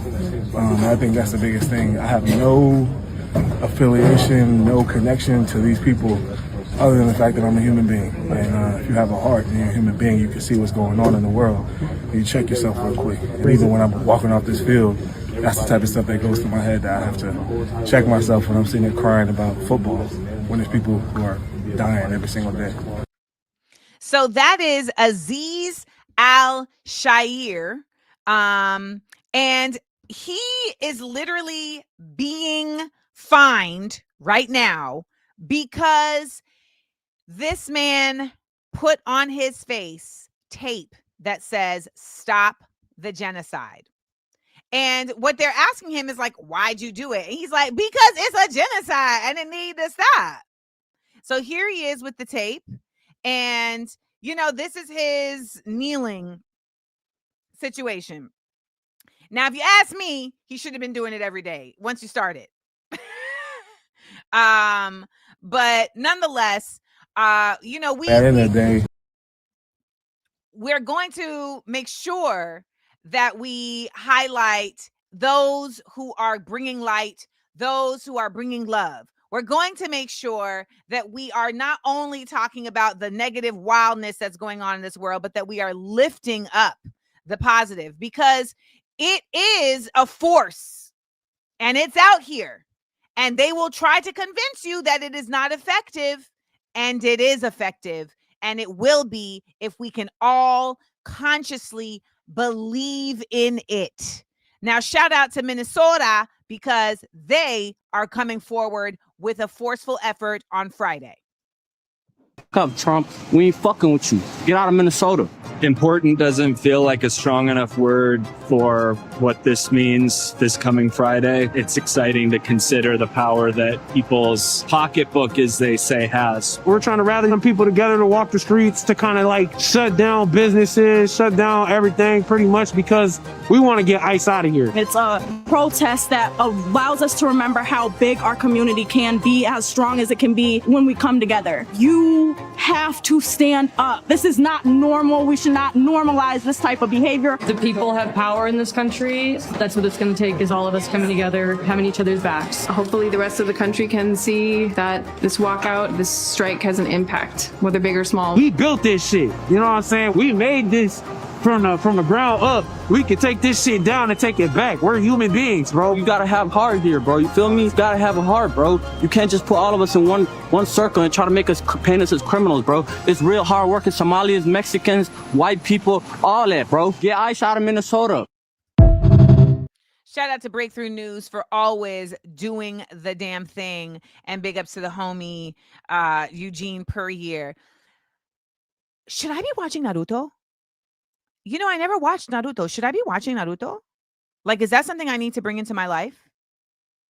I mean, let me know, because I keep having Naruto like come across my consciousness, and then I'm just like, but I don't know if I should, if I really need to. Okay, so everyone is saying yes. Okay, so if I have to choose between Naruto and One Piece, which one? Because both of them require commitment. Okay, so which one? Let's do. I mean, we may have to do a poll.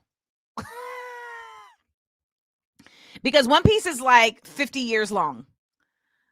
Okay, so Naruto, you guys are right. It looks like Naruto. Okay, all right. Okay, because Jeremiah said One Piece doesn't get good till episode 300, and that's all I needed to hear. Okay, so all right, I'm gonna start Naruto. Okay, I'm gonna start Naruto. I mean, I've been looking for something to really commit to. I've been doing a GOT rewatch, but I don't watch every episode because some of them I'm just like, I can do without this. I've seen, okay, how many times are we going to beat these white women? I mean, really, you know what I mean? I mean, really. So big ups to Minnesota and stepping up and stepping out. And we had Minnesota high quality whites earlier in the show. Shout out to everybody who was just now joining us as we are about to get into the 12 o'clock hour here at Views from AmandaLand.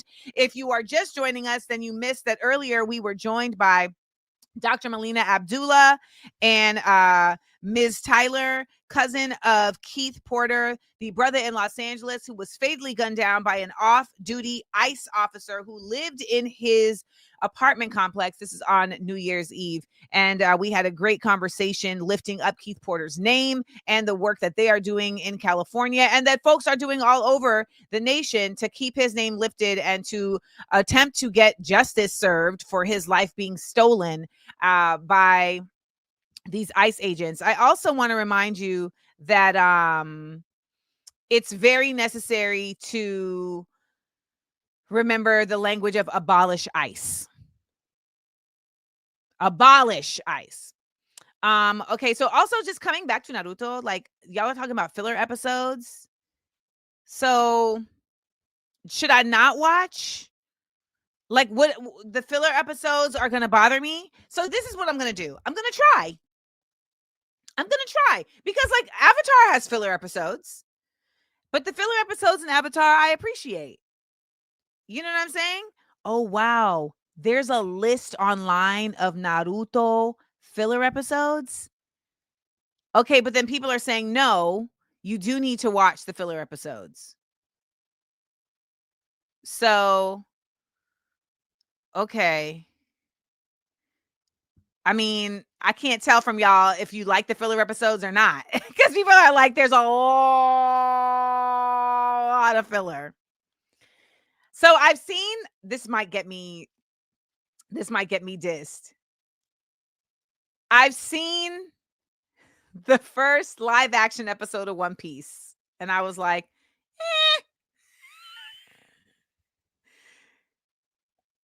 that means nothing. Okay, so y'all are like, Avatar filler was fire. The Atsuki fillers are important. Okay, the live action ain't it. All right. I don't know. See, now you have Rolando who actually loves the filler episodes in Naruto. Okay. All right. So I'm going to try. I mean, that's all I'm acting like I'm making like a really big decision here, but it's really like, if I like it, I like it. If I don't, I don't. And that's it. All right. So how did y'all like 60-second headlines this go round? This is how we're going to be doing it moving forward. Just running through them, getting to the meat of things. You feel me? Getting to the meat of things. I also wanted to I really feel like I want to start a segment that's like just a read. Something about a read, like, because I really love when people get read down. And this video of this woman in Zambia who is the Minister of Labor Social Secretary, reading down this Chinese warehouse owner is worth watching. We don't want characters like you. We are here to find out. We are interested in your investment in this country if you are an investor. If you are just a contractor, there are rules that govern contracts in this country, right? And when we come on site, we've got a right and a mandate. Brings us here to come and check the welfare of the workers.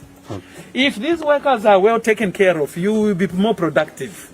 You will be able to finish those houses faster than you are finishing now. Okay? People start pointing a finger at you because of your arrogance. So, these have got an umbrella within which they operate. Just like you are also operating under an umbrella of the law of Zambia. So when we have come to hear the employees, it is our time. And when we ask you questions to clarify, you have the obligation to answer. Not arrogantly, not cheeky, but in a normal professional manner, if you are a professional. Not you are looking away and you go, hey. Oh. Not here. I know. Not here. Not here. Don't even retort when I'm talking.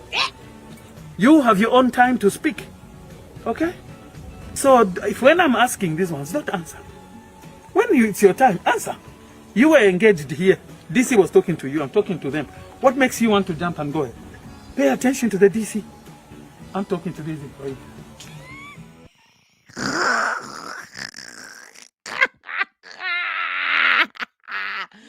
Red Dawn. That was from 2022. Read him on down, y'all. Just took him now.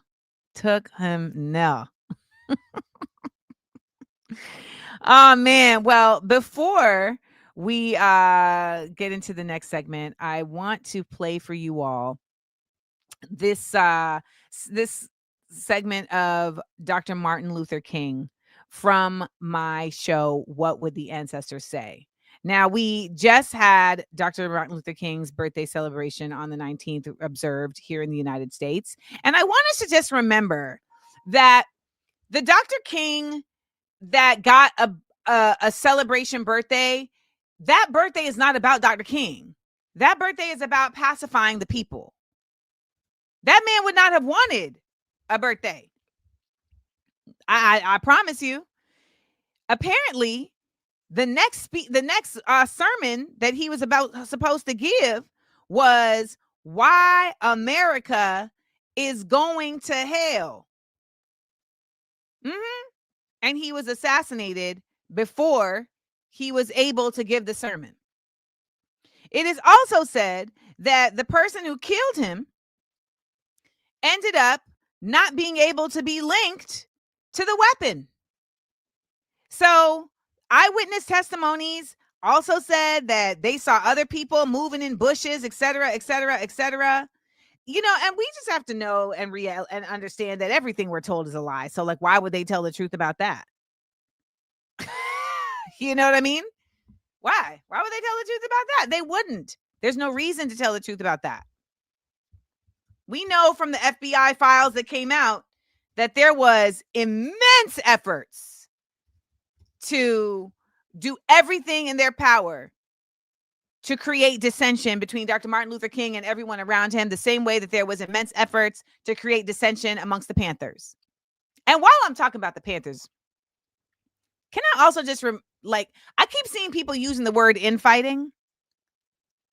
Like, if I say, hey, I don't know if this person is actually what they are, we need to really look into this. People are like, you're starting infighting.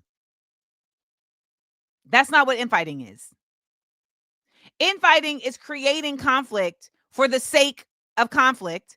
Infighting is people within the same effort disagreeing to a point of inability to move forward. That's what infighting is. Inquiry is not infighting. And for what it's worth, it's a real quick route to the truth. So I made a video about that dude from the Black Panthers in Philadelphia, and I put that in quotes. Black Panthers in Philadelphia.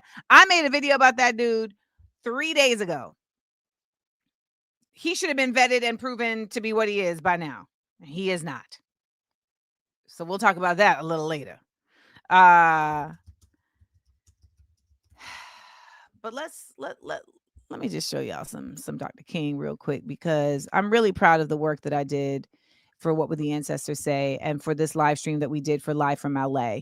And getting to share it with you guys finally is really exciting. And we have the audiobook coming in March, so look out for that. Also, I think it's important to remember that the work that I'm doing, the work that you're seeing me do, etc., like, you guys are the source.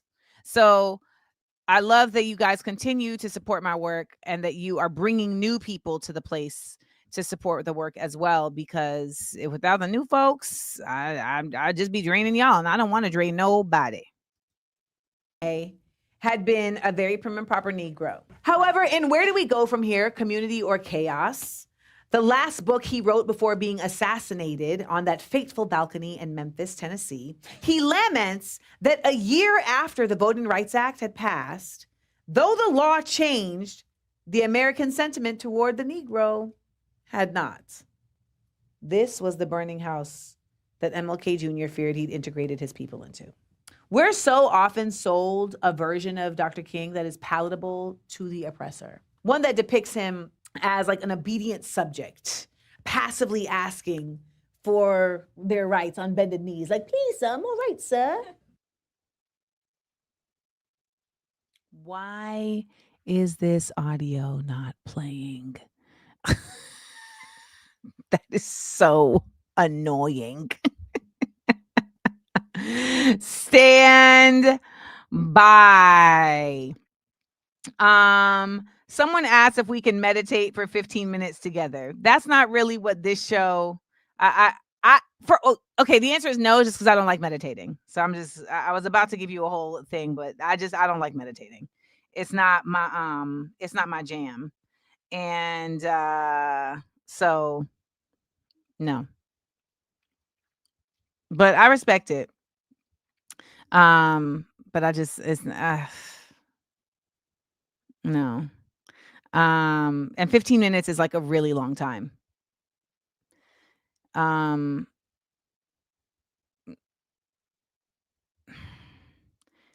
When people do what this woman just did right here, what? That's annoying. Just so you know, lady Desiree, that's annoying. No, I don't like meditating. And when you say some shit you don't like that I like, I promise you I'm not going to respond that way, because it's annoying. Meditating is something done in many, many forms. And you said that in a completely different comment. Do y'all realize do y'all realize that, like, you are not living in a vacuum? I'm doing a show and you're commenting. So when you comment everything that comes out your brain into the chat, and you think that I'm catching everything that you say, you're wrong. Okay? There's a chat of 483 people here. So no, you didn't say that in the same phrase. You actually said, what? Meditating is a must. And then a couple later, you said, I respect it though. And you don't respect it though, because you literally responded like that. And I just want you to know that's annoying. I got up this morning and did 20 minutes of yoga. I hate yoga. I still did it though. I did it, y'all. Because I've been doing 20 minutes of movement every day. Every day I do 20 minutes of movement. And it's been working wonders, but I'm also now in the phase where my body is like, oh, so we're still going to keep doing this? My body is like, the novelty is over. My body is now like, huh. Yes. And I went and swam yesterday, and let me tell y'all, and yes, the swimming is my meditation for real. And when I'm swimming, I'm getting so much stronger, y'all. Before I could only do 4 laps. And yesterday I did sets of 5 laps. And the goal eventually is to be able to just swim nonstop for 20 minutes. I hope one day I can get there where I can swim non-stop for 20 minutes. Because basically there's 3 modes of swimming I do. Like it'll be freestyle, backstroke, and then I'll do like a backstroke without my arms where I'm just like paddling my legs. And that's really like my rest mode. So I really don't ever stop for real, but I consider that to be the rest.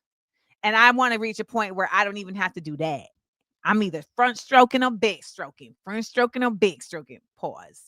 Actually, I think there's a pause called for that. So I did yoga this morning, and Isabel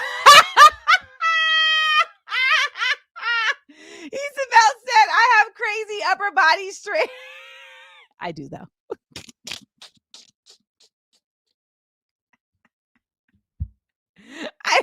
I actually do. I'm like really strong.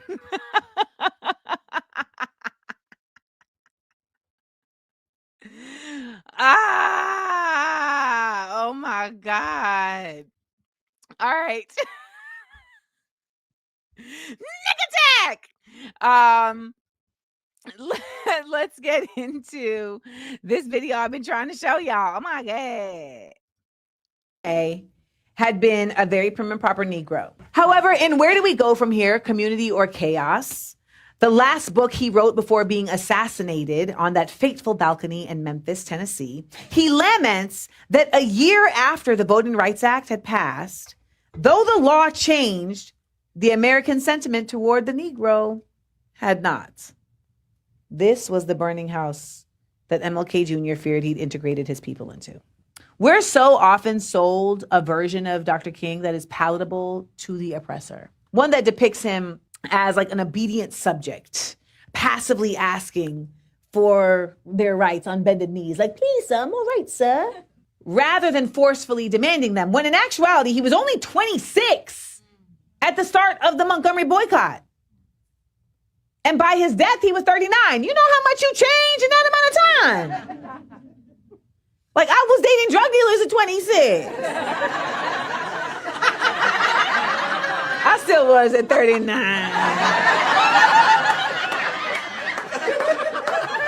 Though MLK may have started seeking integration, he eventually saw through the guise and understood that it was capitalism that was allowing racism to subsist. He began to support the labor unions. He questioned government allocation of resources. He advocated for reparations. Where are we cutting the check? It was after all of this, when he had evolved into Martin Luther the King, that this nation thought to be rid of him. I want you to know that you can check out the full 2.5-hour show by heading on over to Patreon, Amanda Seales. That's right, patreon.com/Amanda Seales gives you 2 options. 1, you can purchase the unlimited access to the live stream, or 2, for just $5 less, you can subscribe to the Hello Ancestors tier and not only get unlimited access to the live stream, but also get unlimited access to the Seal Squad community. And don't forget, What Would the Ancestors Say is now also available as a book and in other forms. So go to AmandaLandExports.com or AmandaSeals.com and show your love. Support the real one.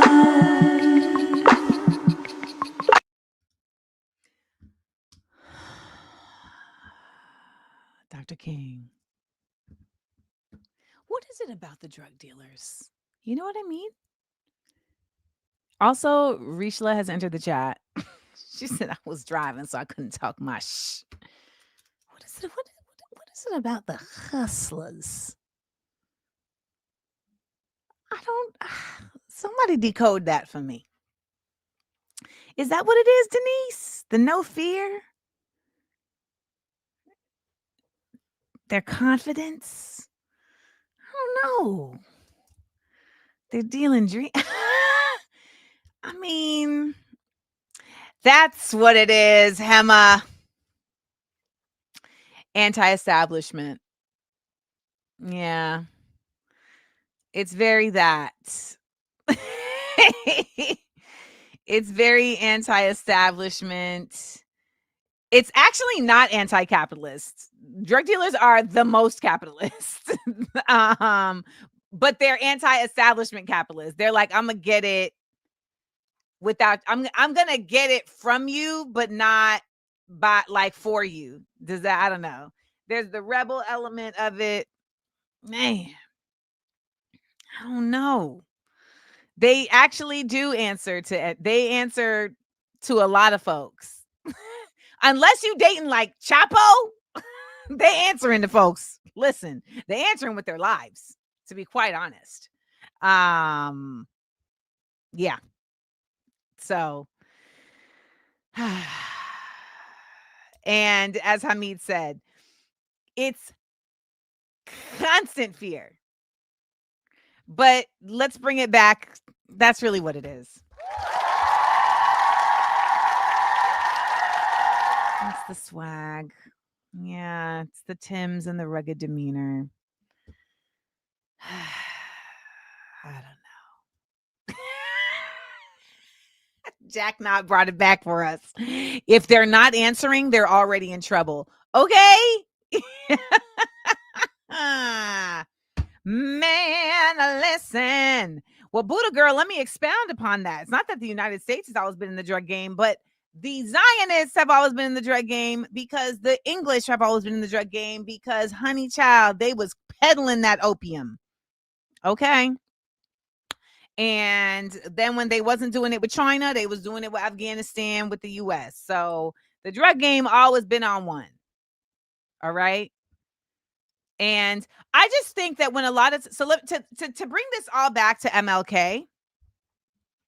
So Dr. Martin Luther King, like I said, was 26 and then 39. And by the end of his life, he was speaking very differently. Okay. Willingness to give the white peasants from Europe an economic base.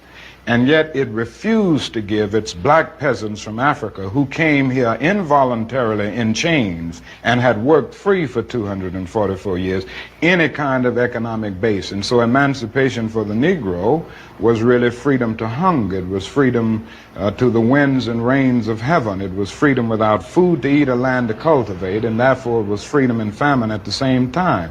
And when white Americans tell the Negro to lift himself by his own bootstraps, they don't look over the legacy of slavery and segregation. I believe we ought to do all we can and seek to lift ourselves by our own bootstraps. But it's a cruel jest to say to a bootless man that he ought to lift himself by his own bootstraps. And many Negroes, by the thousands and millions, have been left bootless as a result of all of these years of oppression. And as now, this was not a speech, Adrian. It was an interview that he did with a reporter.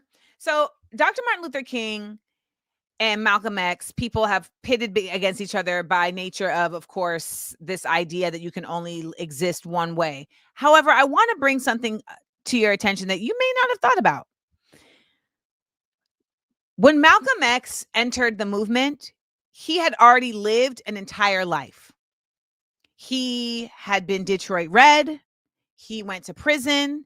And when he was Detroit Red, living in Boston, he was in the underworld and he saw the darkness of the world.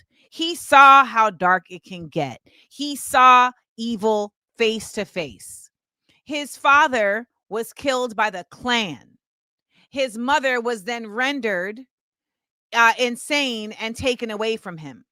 He had already experienced darkness beyond theory, beyond allegory, but within his actual bones.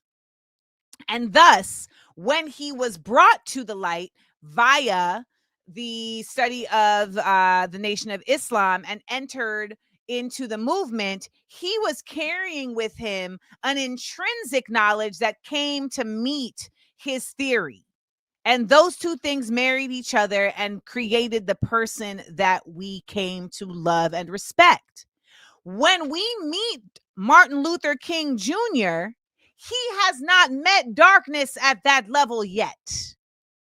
When we meet Dr. Martin Luther King Jr., he is coming from a preserved community of Blackness where his father is the Reverend Martin Luther King Jr. and is a known person in the community for leadership. Now, yes, of course, there is racism. Of course, there is Jim Crow. Don't get me wrong. However, there is still a very there's a limited life experience to align with the allegory that he's learning from his theology studies. And then he goes and he sees the world.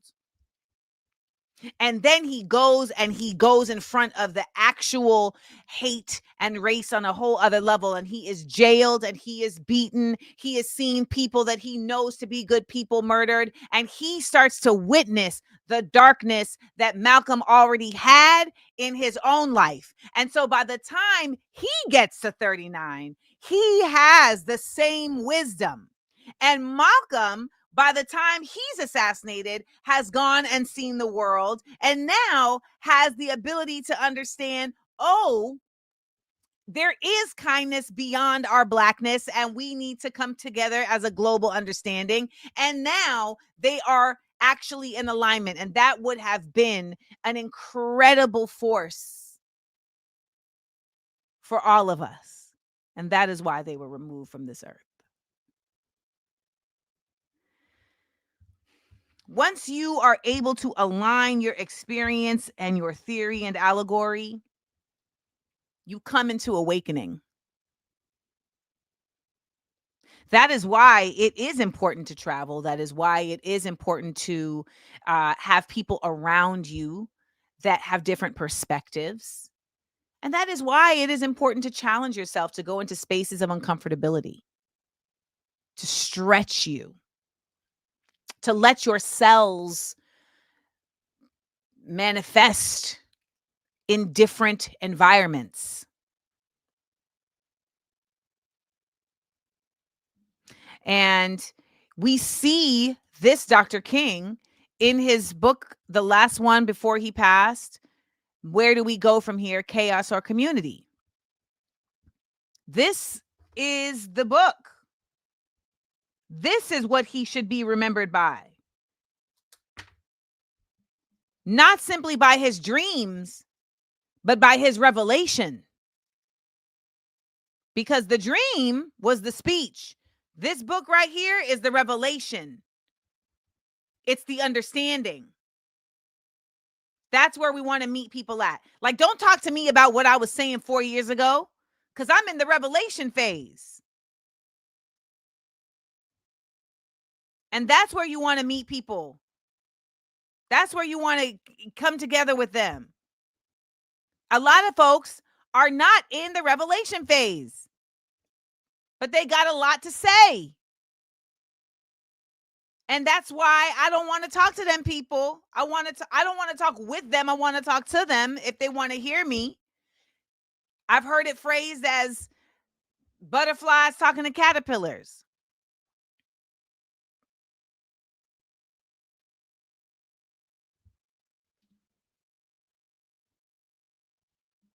And you can tell the difference.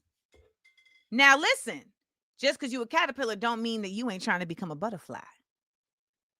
And that is when you are just consuming knowledge because you know there's somewhere else for you to go.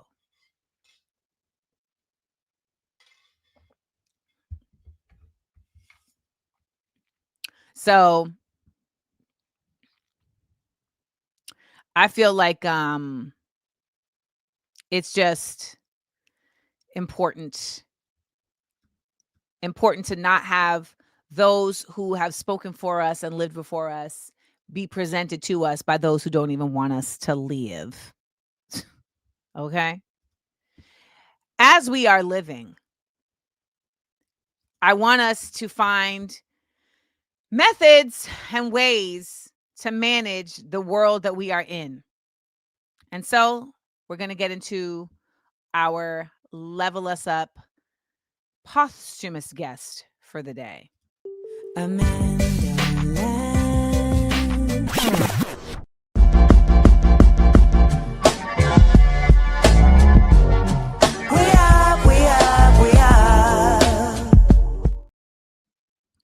So today's Level Us Up guest is a posthumous appearance by the great late Dick Gregory. When you coming on, when you laughing, if you didn't do nothing but just sit in the mirror for 4 hours, once a week and did that, healing starts. Healing starts. You see, when I laugh, I use certain muscles, and those muscles pinch certain nerves, and those nerves trigger an oil that's dropped into my body that keeps me younger. When I frown and tighten up, I use certain muscles, and those muscles pinch certain nerves that drops a gas into my body that will destroy the cell structure. So we are going to do a smiling exercise. We're not going to meditate for 15 minutes, but we're going to smile for 3 minutes, because 5 minutes is a really long time. All right. Everybody, let's get our smiles going. Hey, hey, hey, hey. All right. Now, I want you in the comments to give me things that make you smile. I'll tell y'all. Things that make me smile. Seals make me smile. Things that make me smile. Cars on donks. I love a vehicle on donks. Things that make me smile. Videos of people falling. I know. And while you're doing this, wherever you are, I hope you're smiling, y'all. I hope you're smiling, y'all. Cats. Cats definitely make me smile. Sunsets. Me. Okay, that's 1 minute down, y'all. We got 2 minutes to go. Standing up for marginalized people. I love it. Elephants make me smile. Listen, as we're smiling, we're moving. We're letting that oil drop into our body. We're using those facial muscles that he talked about. Now, I want you to remember, sometimes bad things happen. And we are in a world where bad things are happening all the time. But we can still use smiling as an exercise in the same way as yoga, even if it's not attached to our joy. That's why it is so important to understand the body. So when we think of things that may upset us, we can also challenge how we respond to those things by how we move our body. Now, I'm not saying that you need to smile at those things, but what I am saying is that you can create the practice of moving beyond those things into that which makes you smile. So when I would be recording and shooting for hours on end, 1 more minute, y'all, for hours on end, and I would need to keep up like this. Hey, I'm Amanda Seals. Let's get into the next guest. I would have to use some devices to bring this smile back to my face. And so mine was kittens and koalas. Kittens and koalas. That became my mantra for the smile. Kittens and koalas. Kittens and koalas. Because no matter how tired I am, no matter how frustrated I am, no matter how sad I am, the thought of kittens and koalas, kittens and koalas, kittens and koalas brings a smile to my face. I said kittens and koalas, kittens and koalas, kittens and koalas brings a smile to my face. I said, hey, hey. All right, we got 30 more seconds. Come on, y'all. Smile it up. Smile, smile, smile it up. Yeah, yeah, yeah, smile it up. Yeah, yeah, yeah, yeah, yeah, yeah, yeah, yeah. Good job.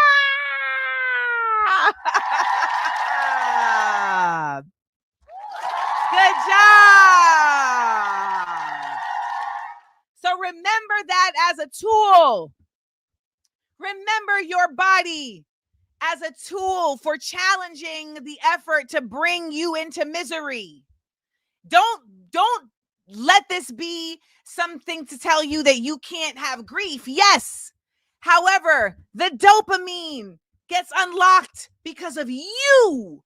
You have chemicals in your body that get unlocked. And sometimes our bodies don't produce those chemicals at the level that we need to. And then we have to get medication, or we have to eat different food, or we may have to do a little bit more. You may need 5 minutes of smiling.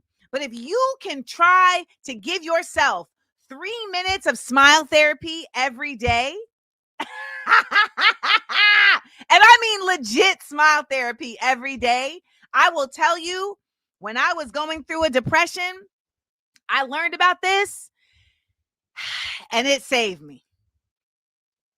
It saved me because when you fake smile, you start laughing because the fake smile itself is funny.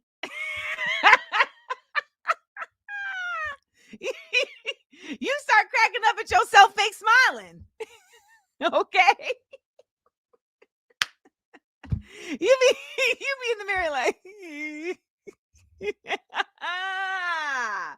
So I want to give you all on this program ways in which you can genuinely and authentically address the system that is trying to keep you down. Sometimes that may be something physically in your body. Sometimes it might be something spiritual and mental and metaphysical. And sometimes it might be something actually tangibly radical. Nonetheless, that is what I consider to be a very, very necessary aspect of where we're going if we're going to keep going. You feel me? PSA.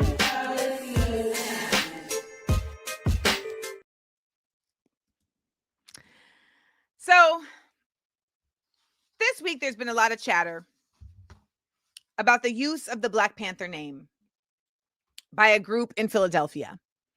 We talked about it on the show last week and we were all very excited. By the end of the day, I had spoken to the brother who was in the videos, and I offered to come through when I'm in Philadelphia. He said that basically he's from Lansing, Michigan, and that he is who they send out to start chapters for the Black Panther Party. And he said that he I asked them, what is a lesson that you all have learned this go round that you are applying? No, I said, what is a lesson that you have learned from the past Panthers that you are applying to the present? And he said, well, our recruitment takes longer. And, by the end of this conversation, what I had gathered was information. And for me, I'm showing up to the conversation with a blank slate. So I'm going to show up in kindness and I'm going to show up in openness. And, I also thought that they were legitimate. So I'm showing up with the respect that they are the Panthers. I then slept on it. And by the next day, my intuition started to say, actually, no, that night, my intuition started to say that. I couldn't even sleep. And then I forced myself to go to sleep. The next day, communication started coming to me that I hadn't even reached out for. And it was letting me know that he had not been co-signed by the Panthers as a collective, but by an individual Panther in Seattle.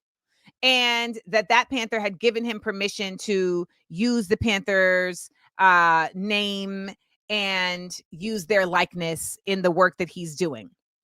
Now, it's not to say that he hasn't done activism work in the past. It's not to say that they haven't, passed out food. However, what I want to bring to our attention in this particular moment is the use of a trusted name what I want to bring to attention in this moment is the responsibility of using a trusted name. There is incredible weight attached to the Black Panther name and movement because the Black Panthers were the largest, most organized resistance movement in this nation to ever get them shooken up. So much so that they put forth great effort to disseminate them, to incriminate them, to exile them, to incarcerate them. They became prisoners of wars in this nation. So to lead with the Black Panthers as your mantle carries something very big. It is not something to be used lightly. It is not pop culture. Seeing Beyonce have, dancers dressed as Black Panthers in the NFL, that is a pop culture rendering. The Black Panthers are not pop culture. People like Swiss Beats and Alicia Keys dressing up as Black Panthers for Halloween is a pop culture rendering. The Black Panther Party is not pop culture. It is resistance. It is a revolutionary movement, a socialist, Marxist, Leninist organization that was created for the protection and advancement of Black people, as well as calling for the end of oppression of all oppressed peoples. Therefore, we cannot simply just take whenever anybody calls themselves a Black Panther as just bar none. Because we also have to understand that this nation has a history of using Black bodies to start and to wage their wars.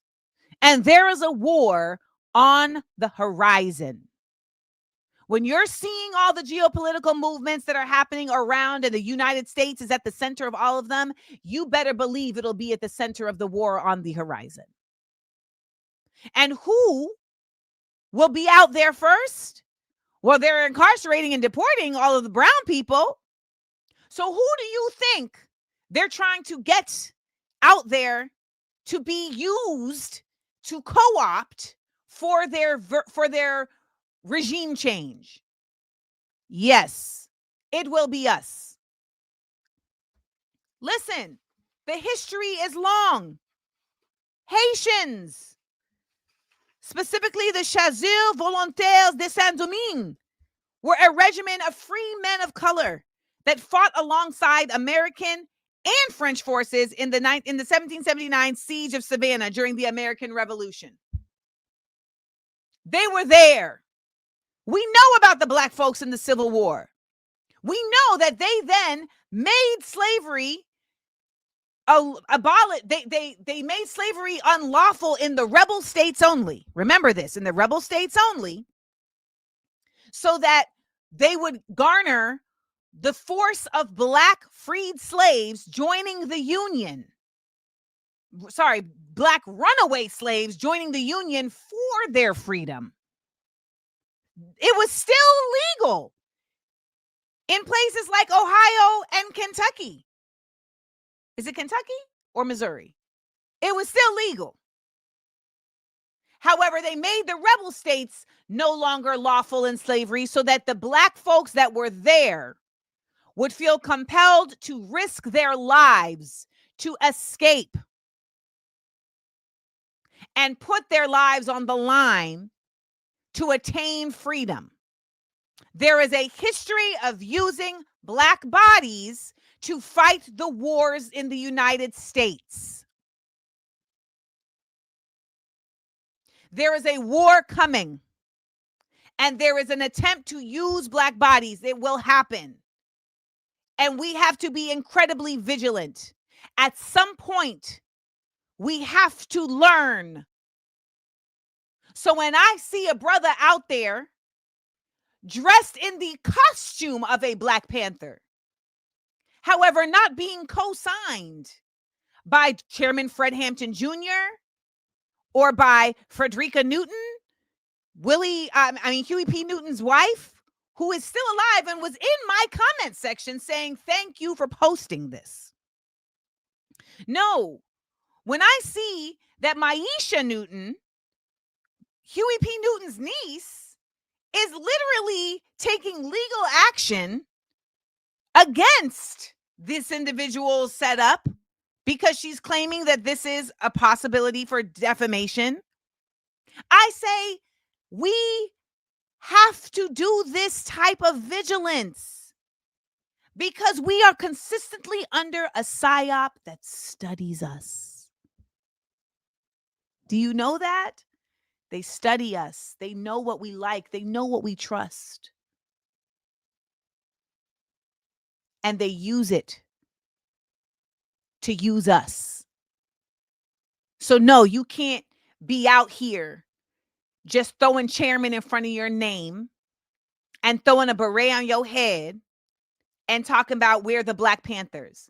You can do the work you're doing without using a name that hasn't been given to you through the access of the entire national organization. One Black Panther in Seattle cannot give this brother the credibility of the entire legacy of the Black Panther Party. And let me also add that when people were saying, well, you should talk to him directly, I did talk to him directly. And then when I posted that video, he sent me DMs saying that I was two-faced because I was nice when I spoke to him, but then I was bad-mouthing him on the internet. And what I want to tell y'all is that everyone should be nice when they speak to you the first time because they don't know what you really own. However, if from the time they spoke to you, they then learn that you on some bullshit, they have every right to speak truth to that versus owing you some level of protection and cover that you are no longer deserving of. Got me fucked up. PSA.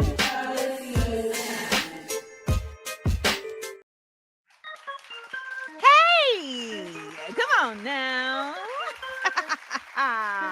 Show your love. Show your love. Show your love. Show your love. I say, hit me in the cash app, baby. Drop a super, baby. Thank y'all for joining the show. I hope you're liking the way we grow. I'm doing my best to lean on in to give you something for resistance. We got a little knowledge. We got a lot of news. We got a lot of love and it's all for you. Show your love. Show your love. Show your love. Show your love.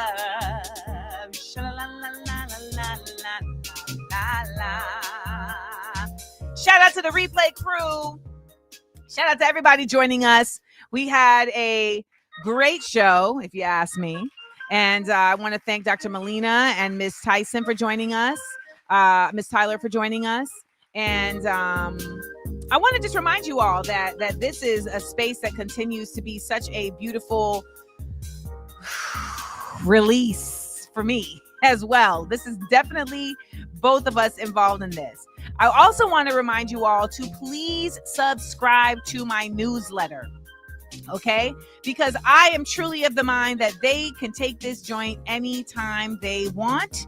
And it's going to require us having another way for us to connect. So please go to please go to amandaseals.com and subscribe to my newsletter. And you'll also get book tour updates, etc., etc. So hold on, I want to remove this. And then I was also giving more props.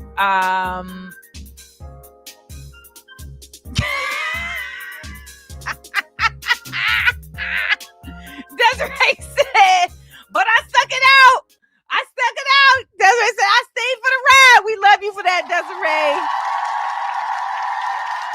Desiree, I'm a head chopper. She's a head chopper. What was that song? It was a head buster, right? We be knocking out some heads. We some head busters. Who was that? We some head busters. Was that Trillville?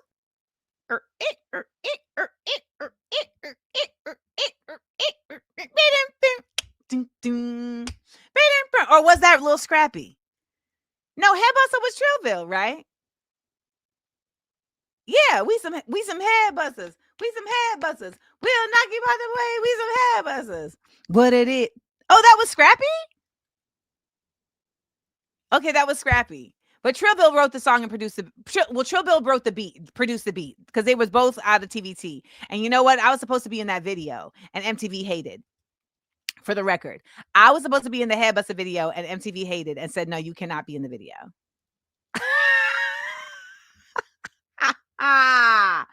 Man, listen, I would have been there.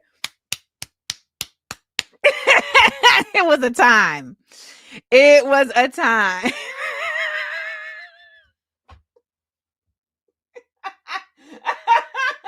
Lure is one of my favorite words. It's so funny. Lure. Yes. A life well lived, Chantrell. A life well lived. So we're about to head on over to Patreon, all of my SEAL Squad members, so we can have the after show kickback. So I want to thank you all for joining the show. All of our new members, remember, we're here every Wednesday, 10 a.m. Eastern. You can also subscribe to Patreon for $5. And the Patreon gives you access to our after show kickback, as well as all the dopeness of our Patreon. We just started a gardening chat where people are sharing all types of gardening tips. They're sharing pictures of their garden, what they're growing, etc. And let me just tell y'all, my second grade teacher, Ms. La Bowman, is on my Patreon, and she is a gardening queen. So if you want to know about growing some vegetables, like she has said it like really she has said it really just like casual in the chat that I'm on with my first grade teacher and her daughter. Yes. I'm in all the chat. Yes, I'm in a chat with my first grade teacher and her daughter, as well as my second grade teacher. Yes. And she had kind of just like said it by the way. And I was like, oh, send me some videos. And then she sent me the god dang videos. And I was like, I mean, I literally had to sit on it because it was so immense and flourishing. So shout out to Ms. La Bowman. All right. I've been working on an article for New Moon. I want to have an article every new moon, and I've been literally working on it longer than the new moon has been out, but I'm going to be posting it as soon as possible. So this is also why you need to subscribe to my newsletter so that you can get everything in one place. You can get, okay, this is Amanda's new article she's putting out. Okay, this is the new merch on AmandaLand Experts. Okay, these are the episodes of Views for AmandaLand. Okay, like, you understand me? All right. Now, the last thing I'm going to ask is that before you leave your computer, your phone, before you come over to the Views for AmandaLand after show kickback, leave a comment in the chat. Sorry, leave a comment in the comments below the YouTube video. That is what helps push it through the algorithm. So all my replay crew people, please do that. And if you're on the podcast and you're listening and you're like, I got a little extra time, come on over and drop a little comment in the YouTube. All right. It is time for us to have our 30 seconds of stillness. Ah, man. What a show. What a show. I'm so glad that we have this space.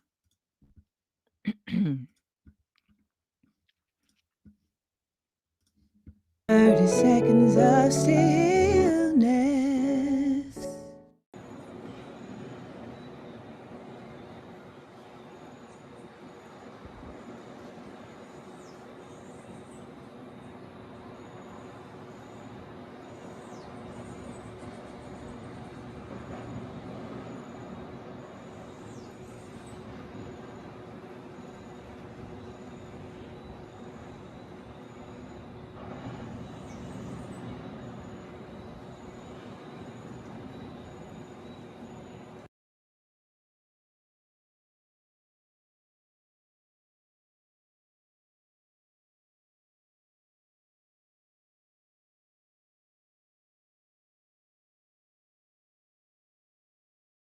Amanda.